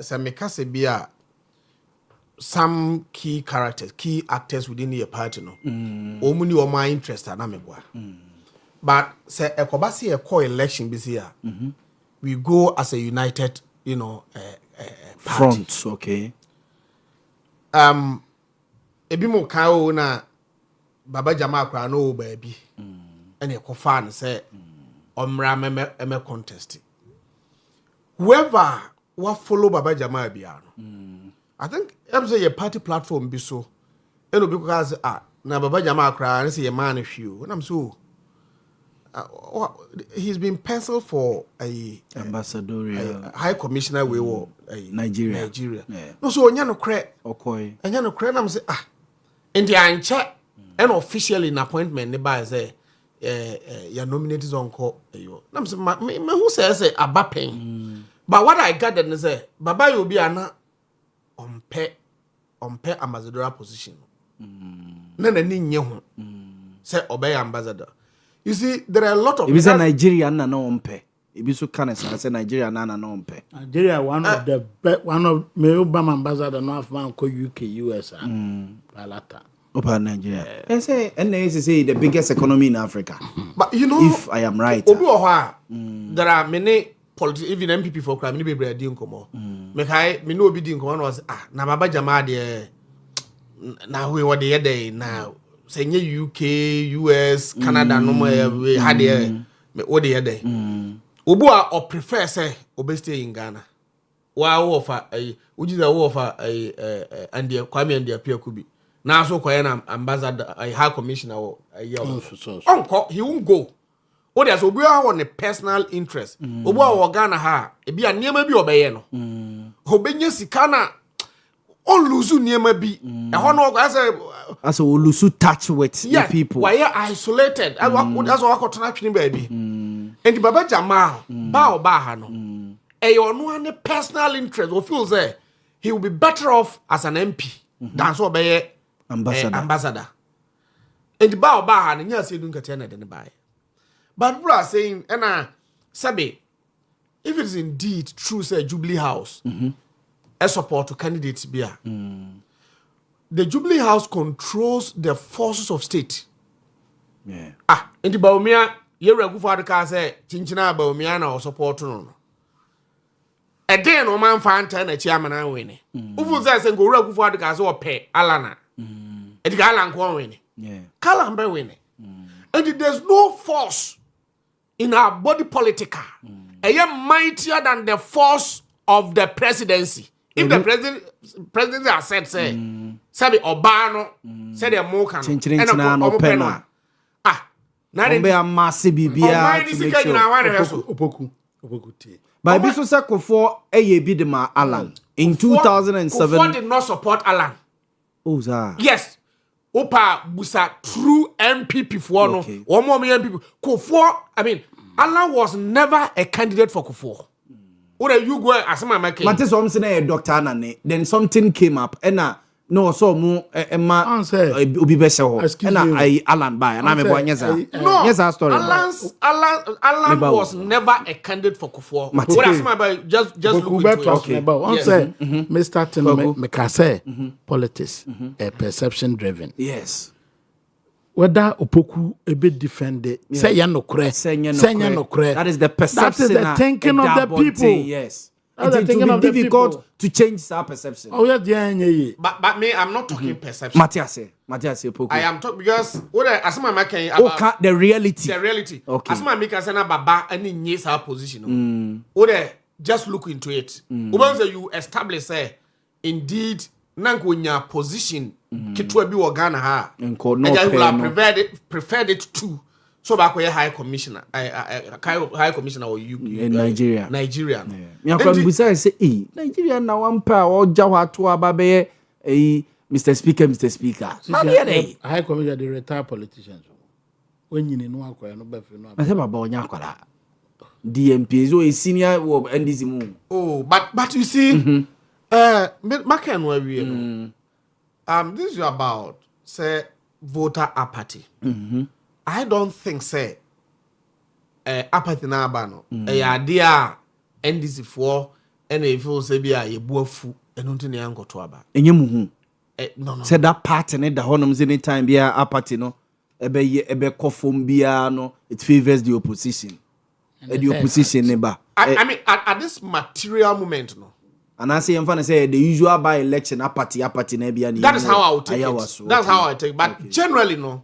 When there's general apathy among the populace, no, when it comes to by-election, and I even general election, it goes against the incumbent government. But in this case, no, a day na buying by wire, a ben merit to say, a man for bufu, and therefore they will not go and vote. Okay.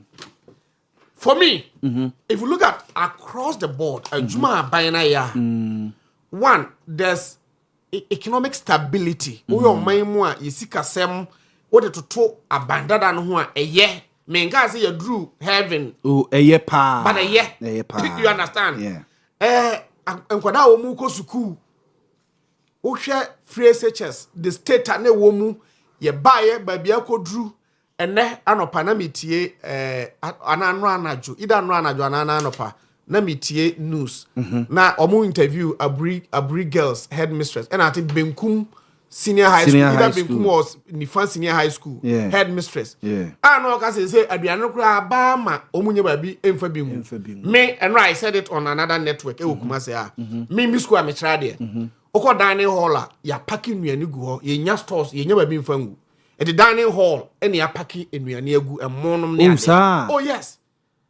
Abri girls headmistress and I think Benkumo Nifan headmistress said it on I think Buffer Stock Boss no around and omo granting interview to the media and this way I said you no omanya buso our secondary school you understand so in the face of this I said there's no shortage of food no to what extent and Ebema Ghana ni buofu say onko to na ba because say bia aban no abese education you understand cost of living me nka say ne sabi enema mana gufomo nanso enyenyenyenye no eye kakra eche kane no and the apathy na aba no there I believe say a general characteristic of every by election maybe me I go say I don't know even say 20% of the population cry na betwa say even the 20% of the voter population in Betukrana, there's nowhere.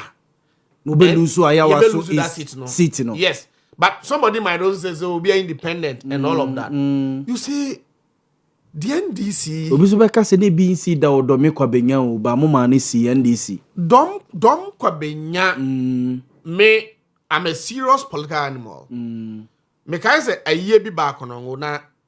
Nkrofo by ne be freedom kwa benya ne bai ya didi nkoma o me MP for o catch say adwa safo ne way friction ne nsensem Michael K Jr. na most likely say they will lose the seat and me wa busuafo ha na me no di nkomo there were factors na brew and no na MP for ntime resolve ya e ma o lose seat but I don't think say Uhe niema yakozu wa ya waso na sa niema webi because sa nipa ya call independently what is his weight Umaru Sanda his weight relatively his weight within the party no and just so much say a bit ma cause any catastrophic effect ewo ye endis for your electoral fortunes until me that yes kwaku can say be about by election so oka say kebetumi a enka party no party our na seat ni ya odia no enka say ekoba say ufi primary siwia nipa na obey image no then na nipa no go back to parliament or no represent but there's we live in a world of constitutionalism. The question all can be I mean the proposition does it find expression in our constitution? In our constitution, okay. But the constitution doesn't say so. The constitution doesn't say so. So even if so say no so be boy ya amendment. Say constitutional review commission no and as a committee no omo report to call nti bi kura na bi e won ba bi say going forward to cut because police for e do omakogu nyina e kawo electoral commission for say omakogu nyina e kawo de he yawo senka state resources e yakogu e ka last election results no e bi e be 52 to 49 B no, then now 48 45 cry. Look at the location of the constituency.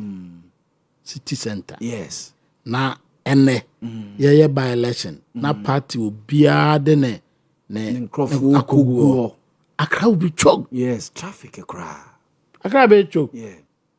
And to say a amendment there. Me that is okay. Pokunti entwaso. Well, and so if you be amendment or any amendment, I believe that it lies with us. Okay. Because on my the sovereign, if you look at the 1992 chapter 1, the sovereignty of the sovereignty no lies with the people. Yes. On man for no the pay and na as one my the part to me na mom so many years so no the pen is so if that is the way we want to go, I think we can debate it. Maybe I go in the case of Ayawaso, I think 71.something%. It is overly. 71.something%. Yeah, that's against MPP. Yes, 29. Yeah, nice. MPP. Yes. So in that circumstance, no, as Ijai Emma. Be a party now if also or incumbent no or no effort. I think we can debate and discuss this. Okay. But now see if you say discussing as a bad boy na see a constitutional amendment. I think it is all well and good. Okay. But one other thing which we also should not lose sight of as soon as we do not or nobody no political party or political actor no so yeah call election we don't necessarily go into election with a view to winning and yet winning about winning pan and kwan here and atembia mamoko. Yes, okay. And got political parties like CPP and and Gabia CPP PMP PNC and they will not go into any election whether parliamentary or presidential. The one we say LPG guy here or contested for LPG. Where they? No. There's another thing. You see? Oh, really? Libya Boga, there's one thing that we lose. Some of us are political science crapping. You see, one, say, Obiko election this year. Now we believe Serbia in this MPP crown or is a party negu. And somebody also believes that. And this is for about pie crown as a mokrano is a mutrimoya mode as there's apathy be asset in within your party no. And to say your by election this year, it is a way of the our political party no at the best testing the political strength. Say and this was you're winning overwhelmingly and all of that no. Now are we losing touch with the people? No, MPP for one is party no. Are they gaining political strength? Now, how do you measure the strength or otherwise of a political party? This by-election is a way of measuring up whether or not our policies, our strength, your view, a vision, that do they resonate with the people? Okay. Whether or not it resonates with the people, it will take this major electoral process for you to measure up. Say, yes, when I see a phone man for no cry and I say no cry. So there are pros and cons of some of these by-elections. But by a hammy and say we marshal all forces. For example, if it is MPP, MPP do even though they are in opposition, they will move all their national, regional, constituency, former MMDCs. CEOs, everybody will be there. Then, NDC will pay, maybe your ministers, any other appointees, they will have to, avoid a jumon back where they will have to leave work. Nebia the day you spend the constituency. Now sometimes unhealthy way of campaigning. Sika these are near man before say excesses. If you be a review of our electoral laws, nebia you criminalize the excesses in the way I see your campaign. I mean you see I mean law is law. Yes. That's why sometimes people believe say opoku de wonye wasam wedding and all of that. Students are mature there. I mean, and I've trained them in such a way say we are born say no matter how grievous your offenses, me oka shame I won't punish you. I'll have a way of counseling you. Yeah. Say they are unyebu. Yeah. I mean, law is law. What does it say? If we codify and then say, idea way criminal, near criminalizing. We have to do education. Say, Libya Boga will pay election. These are the electoral rules. Yes, see, we are. This, I mean, so we have to do education. Near my man for who say, you know, I don't want me. German in No. That is why we are not developing. That's why we're not developing. Where in the developed parts of the world, say, that shouldn't be it. That shouldn't be it. No. You see, yes, Ghana, I'm running but I'll say, I go poke me bow. I'll say, as I also West Ogun, yeah. Yes, vigilantism. Yes, vigilantism. The coalition 2024, not vigilantism or one. No. So you semra say illegal, but no. Your baby no be just so need to. Yes. These videos ringing, but I quite to say, yeah, dimly kakwa shemrano, and yeah, day. You say we near the Opoku, okay. Advance our by election. Near the Zoom be shown, son walk a year, Jumana excesses are bar. And the general veteran said, Mamma Phantom. And yeah, Juma. Okay. And because of the way we are trained, you have general. And so sad. And in Jama, I had day. And the Okano. I said, that is the ideal situation. We have to move from Hokra if you want to develop. Because you are Tuano, it will be a baby our dear. Nesem Brani Nidi, none of a Krumo contain. As I say, I would then this is no for another Tom. No, I was with them in Anna, or Bannigoon answer in Chelsea. I mean, we actually no now won't do obey. I don't buy that. We have to move from this quagmire of Gatwa and all of that. I believe that we have to resource some institutions of state, NCC, even the Information Service Department. We have to resource them. Make it be a never say Drew election timer. All the Emra I war a battle. Any Sabi said, Ubi Tom Ranoa, a soke on. As I say, a young church, a manful because we have this legal maxim say ignorance of the law is no excuse. Yeah. So long as our parliament for Hashem Rania Tragu Kratermuno. Say, we a menana a fear du aqua out Akumada Francho. Sabi 1 class 1 them would want to make in Kaya. And Branon Cassa want to make in Kainty, so from Rana, yet the betcho. So what then was here? I don't say and say, and Rana see yes, I'm Ranoa. Your institutions of state, as a trap budget mom, NCC, Information Service Department, all those who matter no. As I see a young chre education, ma woolly be about one go school da. I would take a man's here a crabby arsenal. As see a church or marty as I say, I dear na o kono, I'm running to say, so ofuma, I should say no. Because I yes, near go for you at me, make us a myself will be Methodist of back will be or no, Sabe. No, I could bonnet. Oh, Papa, he will not go or back on call. And one year, bonnet was a cleric and a bomb minimano. Nebo a sombo. Yes. What does here? Sa cleric and a Methodist for the abom minimum. And some fatase, Sabi Methodist near Oba, sorry, yet, say, ye say, Papa near Bonini. Even in Methodism, cry ye tray and say. Or my Bible studies, your Bible class, your chairs there. Yang Methodist for and a Christopher, and see a dear who raman you same near raman you same one. And as a baby, a one. Yang as a mamrano should be our Bible, and they say upholding the first. And it's all a Methodist near.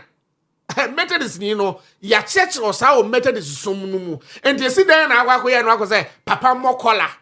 No one said cassock, no one go. Uncle, you understand? So I think it's about time we began to teach people say ye Muslim for ye Christopher be a war ye community society ne wo no ehemfo mututu ntoma kese e keka mo cha so ekwo sajat esisi ejai we say ekoba say even though the chieftaincy institution, if we are constitution, we respect them. We are major partners in our nation building and all of that. But and some fatal sabi obi akodin sem hunu no hini betutu ne ntoma aka ne cha so say okwa akoze ba sa wo hini kura sabi onana we de mani nsamo na kan say wakonwa no kura no udi efi ka no ubunanimtia anti ba say emra de ye nhemra because society community a emranimo no eya na eba mpuntu a omo stagnated omo ntimi nko ntimi de message say nate ye nhemra ye mamra no enadi ema amanfo ni hu we must educate ni amanfo hu mra no then they should also do education no mu say wo fom mra na asotwe a wo honi say de be ya ye bedi mra so na ma mpuntu because where in every society a yamfa emra so die nya adwuma no sa community and society no eya na add say empuntuo ebekoso e wo de message say election aye ya basa ye hu ye ne ade no ye ya politicians ya ye na ye yodom ye na ye ma institution of state opposite for court system ne kra no it sometimes friends munkrofo ya judge ya o tie adwam a oba ya mukutwifa no so yi a judge no kra without any prejudices to processes ma ye de punish you no me nka say bibis but it is possible say kra na say politician bi kra ka say maame munya na mum fine wo mo na munya ye wo mo ye nkwala so some of these are possible the message say ye mamra nya adwuma okay ebusanfo ni din de Emmanuel Opoku Mensa was a leading member of NDC was Santimantama say so eka government communication team and Irene Sinkunya so and Kwakwata Sapon a deputy Ashanti regional organizer of MPP one also so wanenke anymore say a Sulemana say do a general secretary dema PNP party no so ebe join na wentimi ama mekanye ho eya eguso a ebe sorry 6 o'clock inti eguso a ye hwe oba na ya to so ba se de 5 abo inti polls are close ewo ayawa so east they just say 5 abo de o mato aba na wie menim se omoba behwe egu ho na sorting aba na afi se counting ene de bekoso a akoso nte bia nche ye bekọ reporters no ho ewo form na yakwa start ya jeje results ne bi but emra cocoa board any state of the nation address kwaku cocoa board any cocoa boa abaye ne ma hu se minority MPs ni nyina tena basim ekọ afu mu eastern region omuko eye cocoa afu ahodo a ewo eastern region ne akuafo no ekọ akodi nkomo ma hu se the government team no so no eso visit cocoa farmers no kirechirem die ntia they are men who are hia se cocoa bo omote so about 25 million omuchechim and a state of the nation address president can figures be fi say president boa ntisa nkokon ketenkete any number of nipa omanya nwuma ye president figures ode bae no e conflicting kakra kwaku mami ntio yaw amen fanfi state of the nation no na me famedu Cocoa sem, okay. Yana say debate na ekoso no. Union man this for Poku Mensamu. Ene mo media for. As impression am mo creating is a Radio Mahama o media konwa no so da as a fina waba. Oh Samu. That is the impression mo ya minya. Okay. Records of economy. Obi dadao. Osana we yaba. So obedi good. 2012 to 2016. 2012 2016. Yeah. That time no. Na Professor Moss aye foundation no. Amano. Yeah. From 2009 to 2012. No better. Yeah. Na adebi koso ya manyo se me mo am fi say emwa Aninti na economy hu nkasa hu bebre ekoso no boa emwa no emwa ye nkwala esua de ena emwa ye nso ayete omanum ena ye amanyokuo no so no emwa ye adintia kasa bi te say ne president kra kan bi economy na say kra economy asa kra no 2025 rutimi to koko wan kwaje bosia economy na say yo to koko an kwaje bosia ba economy na ye pa no koko ni ase nya ska mom tie bete so economy na say ne tue teacher fo ne nurse fo na ye adwuma nyina aka eninti sikasen kwa na NDC baaye omo age no as taxa omo timi tua ye ka ye di sikasei etimi di sikane bi ye wei edi sikane bi ye wei as a foundation or madam kanyansa nim 1 year and ebetimi abase economic outlooks no 2022-23 die me kura me ye party ne kura no kase but 24 no let me projections e catch Ghana for say e be do after 2024 no CD appreciation no e be there inflation was ropa inflation 2023-24 it went up to 54%. By if power na 21 point something percent. But ade bi koso me nim economics ho commodity because me so bi da but sabe meji me kura no dokuna to ahye de anim sabe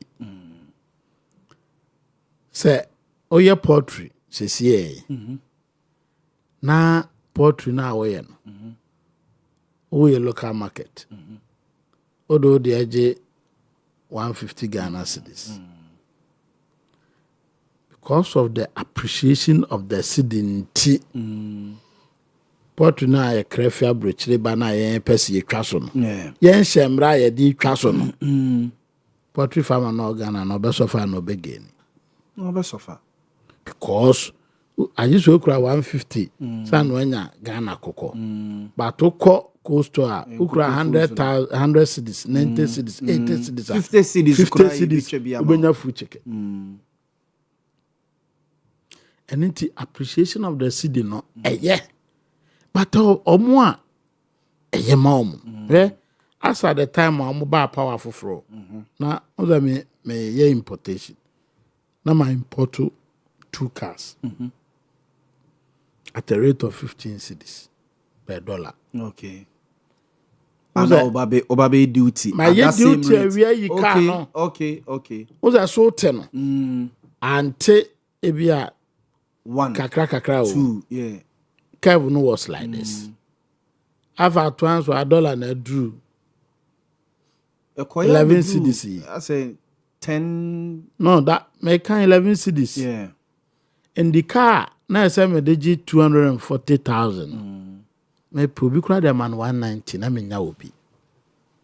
The all turn there. Car na ye fo ama. No. Ba me a makari sika kwa akoto no e ka 40,000 ye dey edimani. Ntimi madwene me say si e ka economy a o ya ban a ese way options no se be ya obi a ho beto no kakra.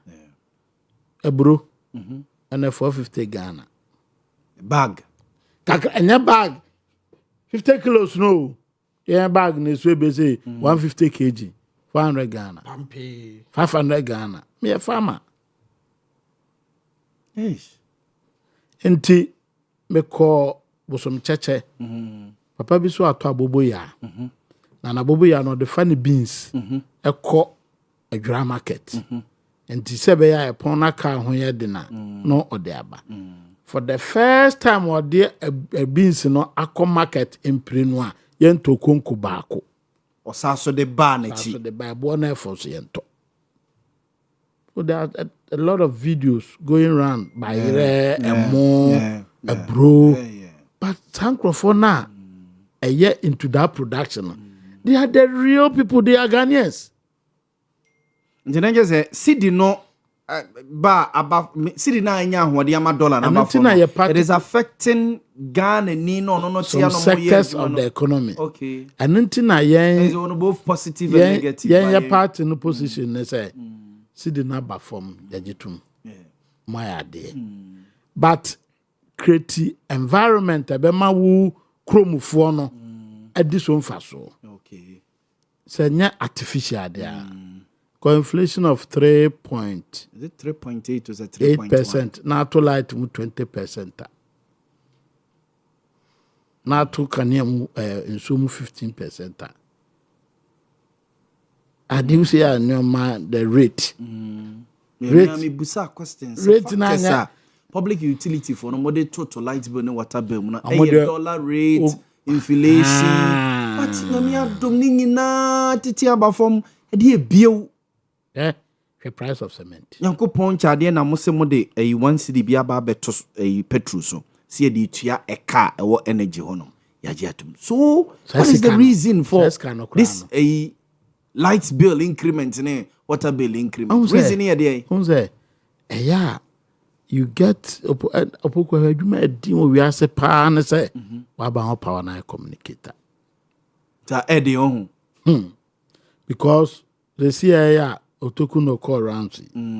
So we na bits of infinibi and some more kind. I'll get there. And she said economy no there. Sa figures ni nyina kamfu ano. Bottom line economic growth. Yeah. Upon all the figures, economy no grow 5.9%. By about power 2017, ABC 2018, the same time no. Now you grow economy no more than what 8.something%. Also about economy be a sikad be remne expansion na ebeba. And nothing I hear my figures na to say figures we the adwuma dodo say na say create into the market so create 1 million. Me wa na government statistician say adwuma no 300,000 and they create. Is a first statistician there and first president there. Me there mentra ha enka send this buy omonye hwe. But men pese omo ba jet said the omo buy no ade bi on beto ye fun no mo no buy no ma ye bibia yi penfo say ade wo bi na ade na wie bi because ye onioma ifiri ase a mo buy a mo to aso eso mfaso no mudi ye DDP omo ankon tokwa omo ne yankon tokwa eso mo di so mfaso na mo ndi so mfaso e kana ye de che no enya no na ama oman ne kai de aye eso ate now no mo to force ya clear debt ni be afio good and enti me de some kato say me economy no me nimu papa but economy pa de anywhere to no wa henfa ubutum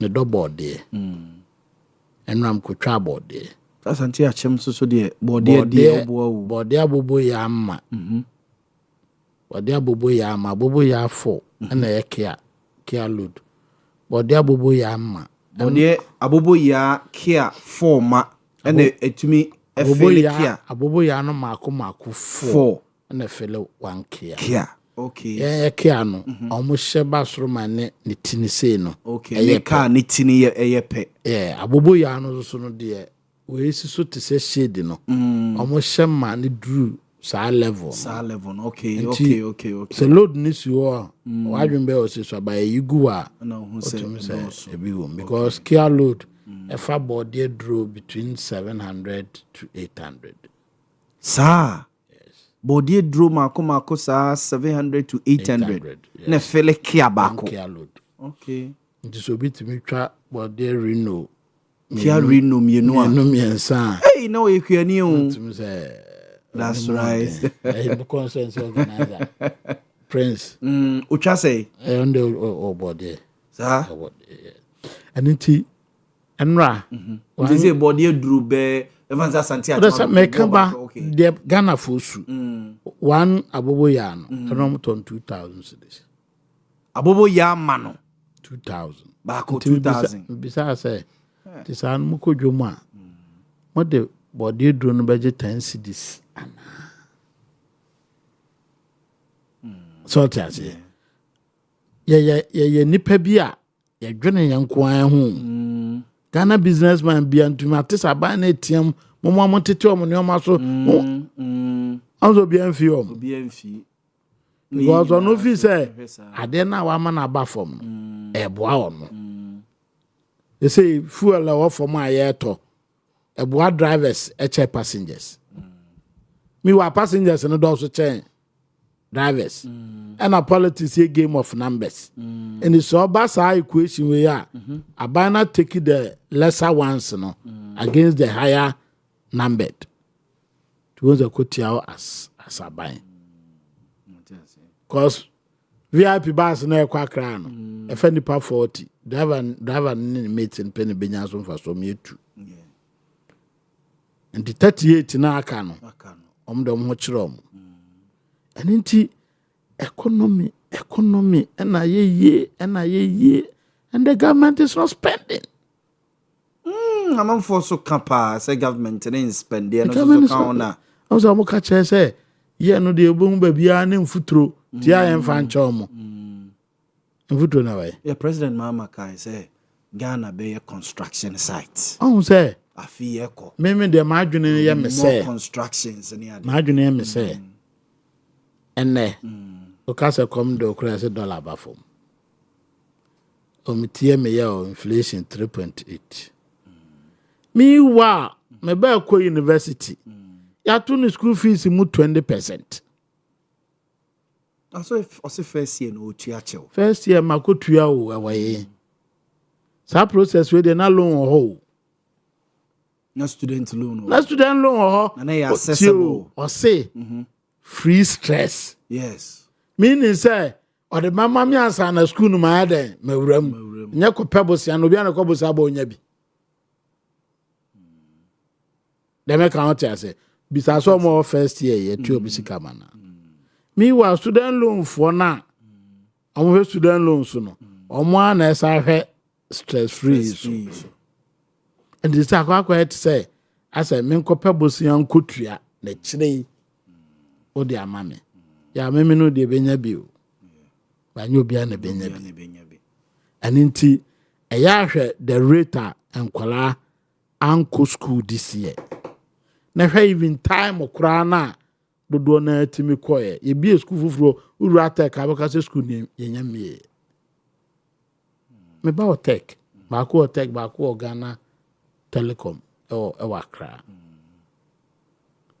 aninti economy so be a importer say dia is otwadi good cause sidi no okay those who be anso na niwa aninti na emo aba Ghana mo no ye nto na emo abu afom o matisa asem no mi wa Ghana mo no so ede o de ya anwa mo na de kobi tuma aninti ade ayeye no ye ya ade de agidin nti kwaku na wusi form no ye ya ade de agidin na nso so ade na ayeye no ese prebi mo so nti asaban no ena so hwe na de ade no to ena mfre na equilibrium no na bibia ne konya sa ade a atamesh na so ba koko no so a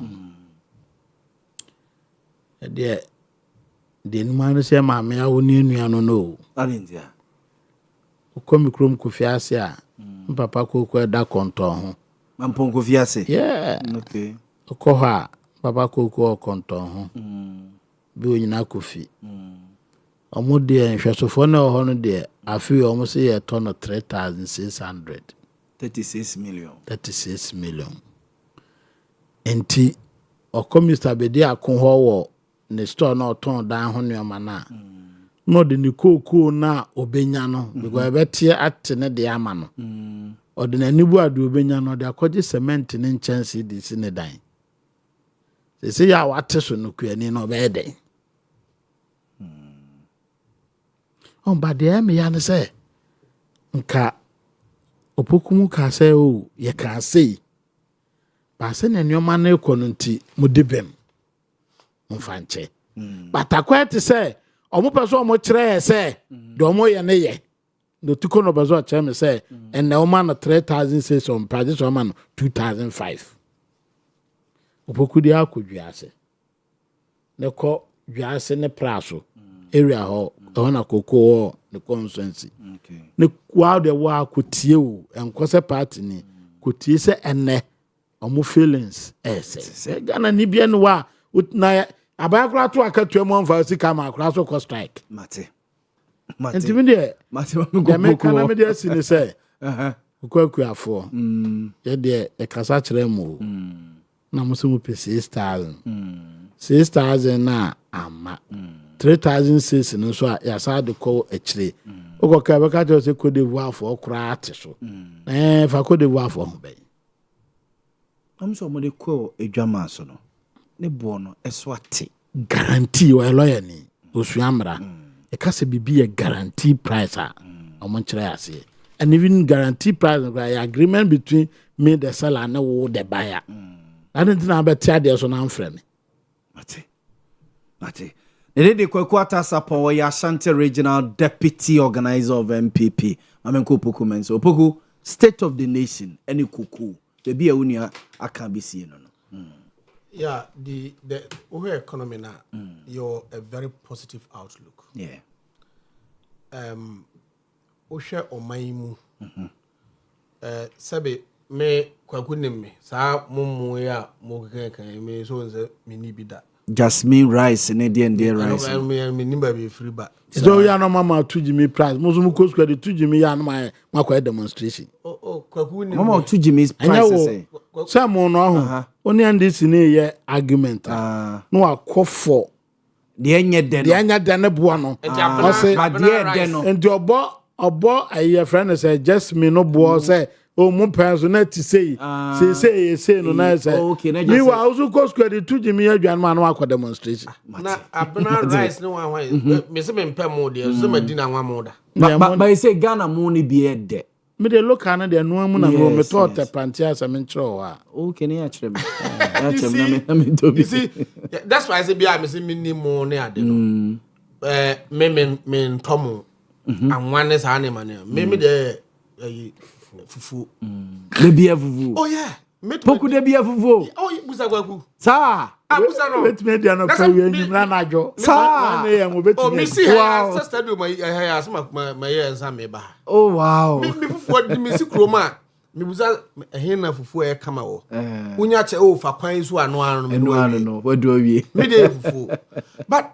kono mo MPP fuwe ba bia me uba ba bi na mete ho se me mo ate ho na edi nkomo a me nkwa na me NDC omo nyina ye MPP fo sa oh yes obi o ba bi na ya omo ye odai no omo o se de kwaku ye me ya tumi ano mo no mo wo me mfeni ade ba se na de but you see sa koronguti boys ni sia oh yeah onkwa ni NDC ni na me school tell me frago go bank kono na betna omo ho okay na ya wo wonu mfiane me school platform crowds dey obakwa bia me nkwa teacher will be teacher for the me nkwa NDC ba so me say na no kwasi me menda ewura kwasi dem at 12 midnight now time na me was a tapo o respond to amafo I'll respond what to be I'll respond to Facebook I do respond no my debt kesipay I'll respond to I know abeka say me respond you understand wow but MB before opoku amo na de 1.2 million that's 120 nim say matters why 65 ni 70 cities that is 650,000 700,000 kanis kadada no nam say sir anwa say no opoku ntimatete anwa I'm not me method mean chantro these are baby ametra okay boys on the cancer so back from by electricity you understand oh yes I'll come to electricity and Yaw. The American say economy no enema ba for where me finance officer bi was assembly or MPP ni mi money din. Now no me were last year somewhere last year me ho no ma program anopa na me twen na mo awia program na me twen tibi wa no afrem op Mr. Chale na James do some man one time come am say aden o se masa no okoyi cars 2 cars 2 no okoyi ye no I think I have the figures here. Okay. Oka agent na no yi car no man no. Oye so na wa prepare onim the already price utua. Oye anas o kan me more over 700,000 kanis kadada no. Na say 700,000 700 million. Yes. Okay, 70,000 Ghana cedis. Yeah, okay. When you be Boamah. Cars ni mienu na okoye no duty our reserve. I mean, what saving? Okay. Because of the appreciation of the city. Okay, Matthias. City not strongly appreciate against the dollar, euro, pounds, and my there kwaku phone bi no mo friends there iPhone. Where no tap mo yi no so am say I do say yo iPhone 1 I do iPhone 13 iPhone 14 15 16 dollar no say am say dollar na dey to yes and you are no chale me ene ma me send this car na to be breme so the point must be made say the economy no you are managing now to the extent that so we a businessman there's that relative stability you can predict with my plan okay there's no such volatility within the system and it favors the business community, business people, no. The business, Accra business. You understand? Kumasi business in favor. Nya Kumasi so ni business. No. Okay. Libya, we no free her. Internally, the business person also no. Taxes be a negu and near so. VAT, I mean 21 point, is it 5? Yeah, this about 20%. COVID levy, e-levy. We have taken away all of these taxes. Now, introduce. Me sabi, me krasini ba biada kumase. Na me am so ma memfa ay Lancaster na me nkoya na memfa ay Golden Bee na me nkope ay bia. Ye de bill ne be bro na sa mo COVID ne yi no na ededa so. And at least oh, na say question abusa there. I mean, law. It's a matter of law. So long as I ain't repeal him, Rano, it continues the law. No matter, even if it is a bad law, no correct. Say a repeal we must respect it. Yeah. That's why we went through the processes. A year free or no. Now all of these are the relief. Abregan, fertilizer you're using on my. You are talking about how. Quickly move to cocoa. Now fertilizer ye de mark ya for you know. And now we call me crew ma come down French na no me call they are complaining say and but fertilizer and there ne boa ba form. Cocoa brain nail die one die thing the bo spray ye cocoa so ne ye food here so no. Ye the dollar ne cra. And all of these no aba form.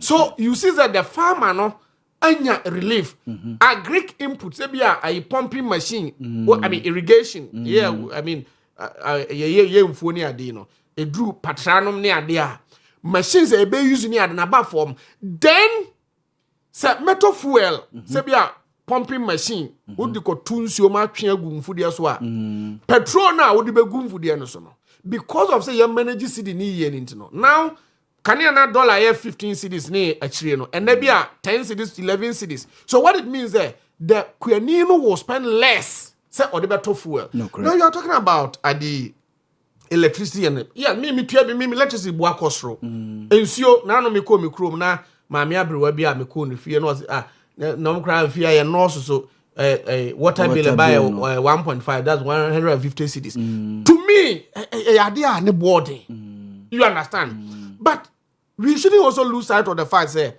aside from say inflation is an money na ye de to anyinam buomu no automatic adjustment formula no I mean ubeka ya IMF deal ya money MPP for ne IMF ye no na e wo mu say one ye revenue base no e wo form now wo hwe ebra ye take over from you no if you look at our debt portfolio. The yes MPP for a quiet arrangement, with IMF too. It can't be. Yes, 3 months be our review. It was utility prices. And then now MPP for better you. But 2 years no, almost mukina.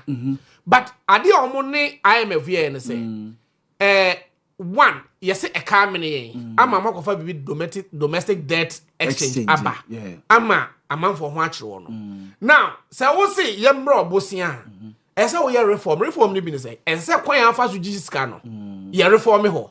Now, and until you say you be a best you subsidize it and you know my hordane, you know, and you're sustainable. Because okay say, ensure boy day, and you know my hordane boy did you go first canoe. Because already what the Bosiano Abesha will call her. You don't have a breathing space. You cannot go to the world international market. You know, financial market. So you have to rely on the local economy. Now, local is that exchange. Why you need to know? I'm for be juice. Why a bond that won't mean second interest. No crana capacity. What your principle? So I say sir, and you know my home. Then I say you to and the end she say yeah. MPP for ne ayimuye. Now, buy and I believe say senken yes say ya manage economy ni ya nka bia electricity boy kra bia nka be west. Do you know why? IPPs, independent power producers, a producer anyina ma ho de say ye ma o muska no. Na MPP for nyeska ntua enu te na dum so esan buy no. Ene me no ka say ya reforms e wo the energy sector. IPPs me nyeso say do mo ka Kesibia ebroso a abi o senka koma what is o mo kasa I togba afede asogle yes so me asogle what shutting it down you understand and mesre say ensuo ya ye say sorry nyina ma hode ase ne boa de no sabi say wunya nyina ma hode na ne board a you be able to do business with it even though it is not the best to nanso say wunni kane akra ene say bia ye bebo ye yam belt kakra ne bia ye tu kakra ne effective supply of power no de here na now mobile ye de bibi esla buy energy sector levy act ade e de buy say ye obi efa legacy debt ne say wo he ye nyina ma hoden na ne ya bom musia gu ha subsidy saa wo Rollins pencil kofo pencil Mills pencil ama e kamne ye ene de saa tax ne beto fan wo so say saa sika ne yanyije na debt e car ay accumulated the war ye nyina msem yamfa offset do you know what kwakumu ye omo buy no om de saa esla no ekwaji busia omo collateralizing koji loan.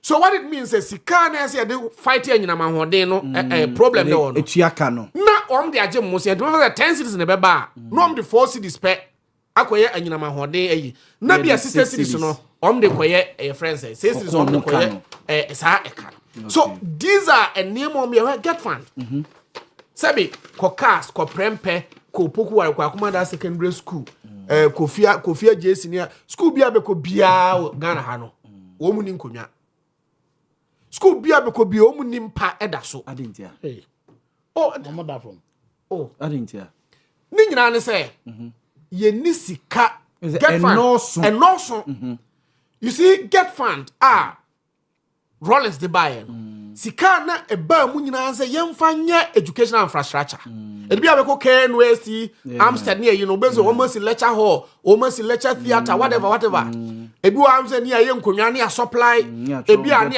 ya twro car ya cars buses you know headmaster for car omutram ni ade but omni ko ji sika busia they collateralize it no me be dey busa so your problem ani omu nyina ye prudence na ni the management of the economy and until na ye ba ye no ye de emre bia ba say ansana we ye ministry department and agency ansana be ma contract bi and ansana we be adwuma bia no esesa we de ba ministry of finance for approval and yes ansana because if there's no funds available the finance minister will not sanction say yes our contract yes okay. But okay. Before I mean let me quickly switch to cocoa now uwe cocoa before jay 32 million equity negative equity as you say 32 million a car yen hand over cocoa board amomo. 32 million Ghana cedis. Yes, equity. Now negative equity. Ebra ye hand over 2016. Ye hand 2017. Ye hand on minor before no. Now uhe a car cocoa board day. Any one musika mfaso sika one more assets. Enyina. What it free mat can free man no more positive outlook. Yanya negative amoka any omo japade or na japade no do so chai eka. But ene ye ba no eka do so chai japade. It is a can abeji. Now, every before time, most more ye database, more collected database of farmers, more can for more ye census, more can for. Do you know how much they spend? They spent $10 million. $10 million. Now we are no free fumigation. I'm saying we fumigation of cocoa farms, and we about $230 million, dollars. Then we are no free cocoa rose contract. A car the jaya 26 billion Ghana cedis. 26 billion. Now 26 billion. Oko ano wo kroma was anti achim central south central. Ene oko kwakumu men namnom oko asante achim south. Oko offense north ta kwayem ankonom ne nkwadua no ma. Takwayem kwan yem futu kwan. And it's 26 billion. For na moye kwan. So the cocoa farmer no didn't benefit. You understand? And now omsa ko fa bibi handing over note omo de mayen. And who wom say. Wom say mo the anti smuggling task force aba. And smuggling task force say omo be koko Ghana ne Cote d'Ivoire ni Togo ni Burkina share so. Say obi odi koko smuggler ko bia na ye chia sika na ebenya na ye bechemu miensa mienu be ya mo a mokoche ye ne dia na aban afa ba ko omso omunya around I think 32 million Ghana cedis. 32 million Ghana cedis. Omso mama task force for 21 million Ghana cedis. Eriko Poku a na ye government spokesperson on agri and cocoa affairs. Modisa hand over note man no say monche say kwakwata sapon mo say no task force no monche say wo hen ne yenko busa no na moma ye payment voucher say says can motua man e besi ne they have not been able to account for it abusuafo mo hwe me de me pa che nyina say sane ma we nyina ye ka MPP for na boagu ho kokoko kwenti wo so mo dwi kokoko kwani ne ho a sa debt eka bebre a mabubo obodin no mo dwen mo ho a den na o ma emphasize kana ama mo akuafo na o mo de ewasa o mo srem so to speak because they have not been able to establish say indeed sa koko kwan no yeyewo ta kwayem anase ana wo kroma wa asante achim central na wo ye no free wa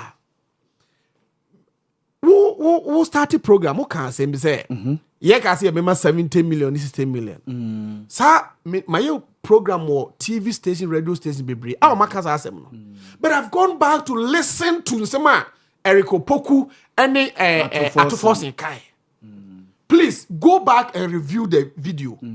Asemo Kai ne say o he amansan dwaso bo any dollar ne bo e organ ha samre no a se woton kokon wa mansan dwaso a na se wo mokuani no ati woman say 60% e kra na okuani so otua ne ka be 60 million for example wo kwakoton a ton 10,000 do you know say it got to a point kra na omo ton do 120,000 sorry 12,000 now say what ton cocoa ton not 10,000 10,000 what is 60% of 10,000?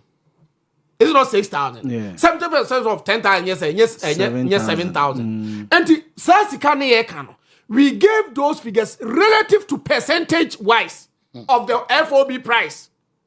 And we never said it out of vacuum. Go Libya Baga with a call video no say so cause makuani no or how much chemu adiosia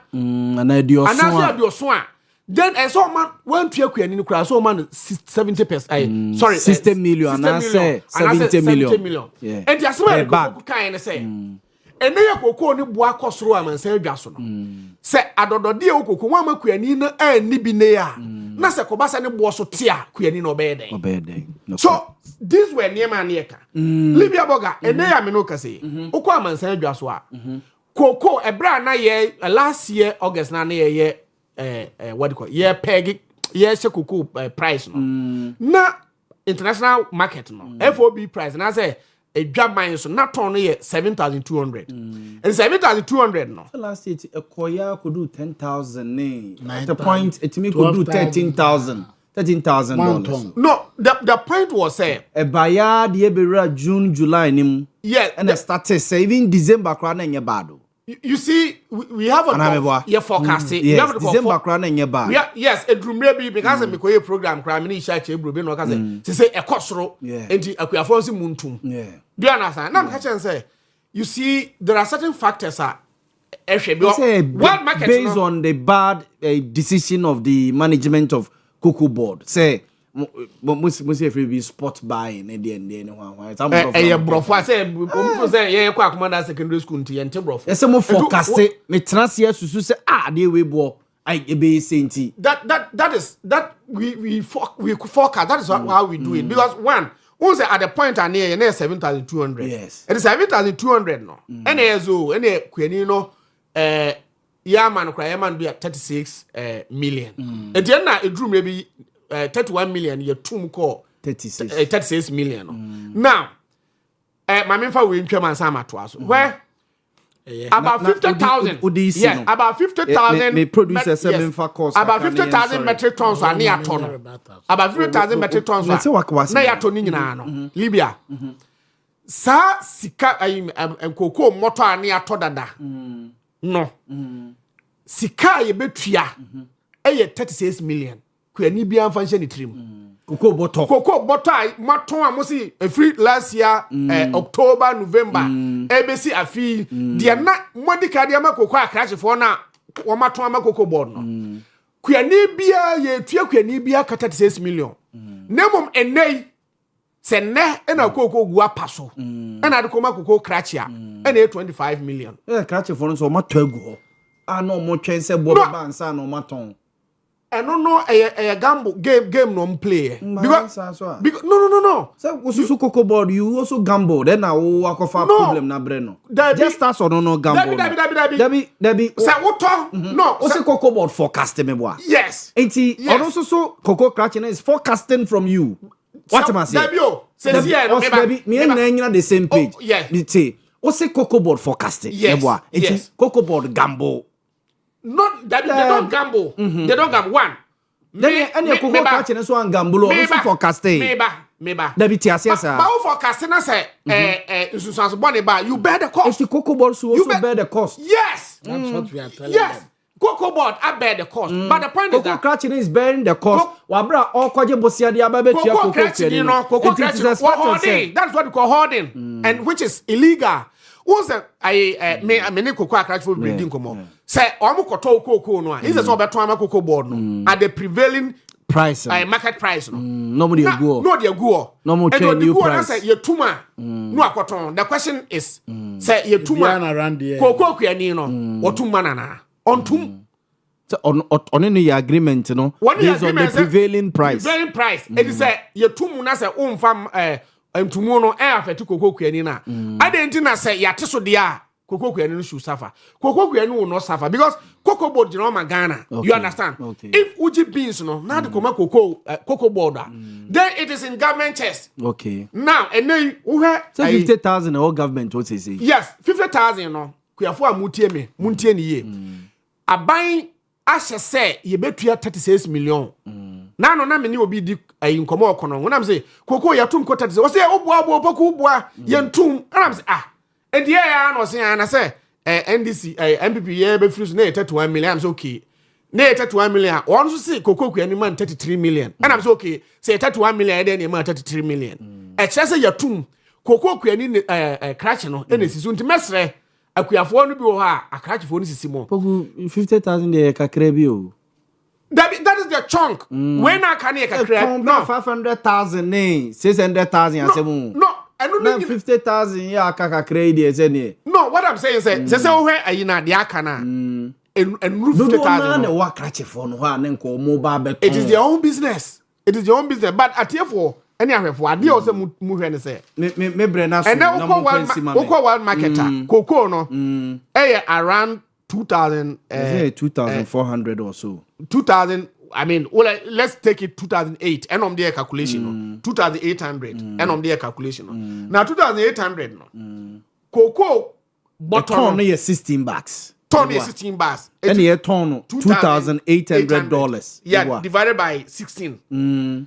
80 so we bottle a friends bag could be a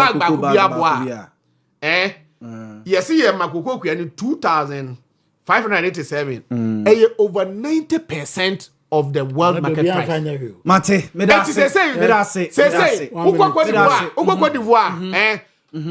difference a day in Cote d'Ivoire for one term no.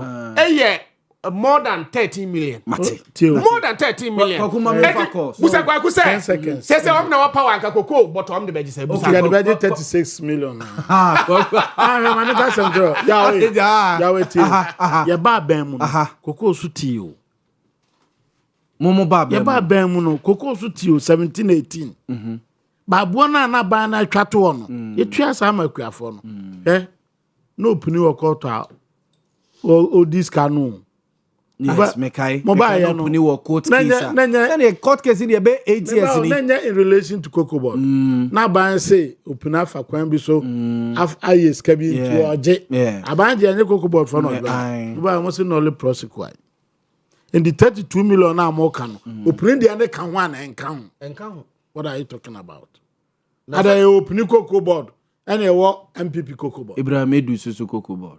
A Cocoa Board institution. Meba no le prosecute. No le prosecute entry say the accused person has been acquitted and discharged. Obeka ya ma you no le prosecute asin Jachukwesi. Yeah, man, Nolly prosecute. Do you know what Chachuchikata did? Chachuchikata rejected the Nolly prosecute plea by the Attorney General. Because that favor say grant to Nolly prosecute. You're interested in the case. It doesn't mean that you are acquitted and discharged of the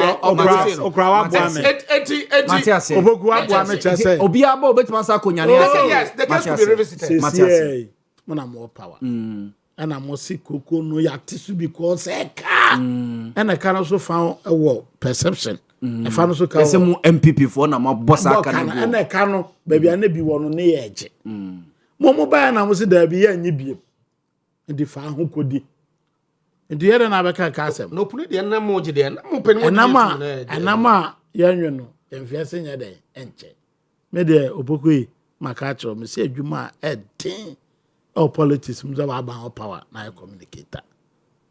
Ukrum for netio. So was 2005. A chain 3,006. It's more bags of cement than before. Oh dear, I am the Ghana Ninya sa argument. No, the Ghana Nipan say would have found 3,006 in the other a man. I bet 12 car and try to do Sikai. Mate. Because all kind of sano. Maybe I need 3,000 to go to a light bill. Mate. Light bill I time never try be no. We be track it to Mama me and fa course na yem fa dwumadi aninsi na news team ne mesom ento so. And then you many asante achem mrantie mienu na tirase. Kwakwata sapon deputy Ashanti regional organizer of MPP and Emmanuel Opoku Mensa so leading member of NDC Eka government communication team or mienu no mo esinkunya nenke ewe ne mo se Sulemana Seidu so general secretary the People's National Party PMP Obabeka Honenka yedidwuma no bibinti wentimi ama Nyankopon ya adoma ekine besa so no matrase ewia no miensa erekosi no nsia medin ede nana Yaw Boamah Maseda enkoba production team a etamachi Montie so yeti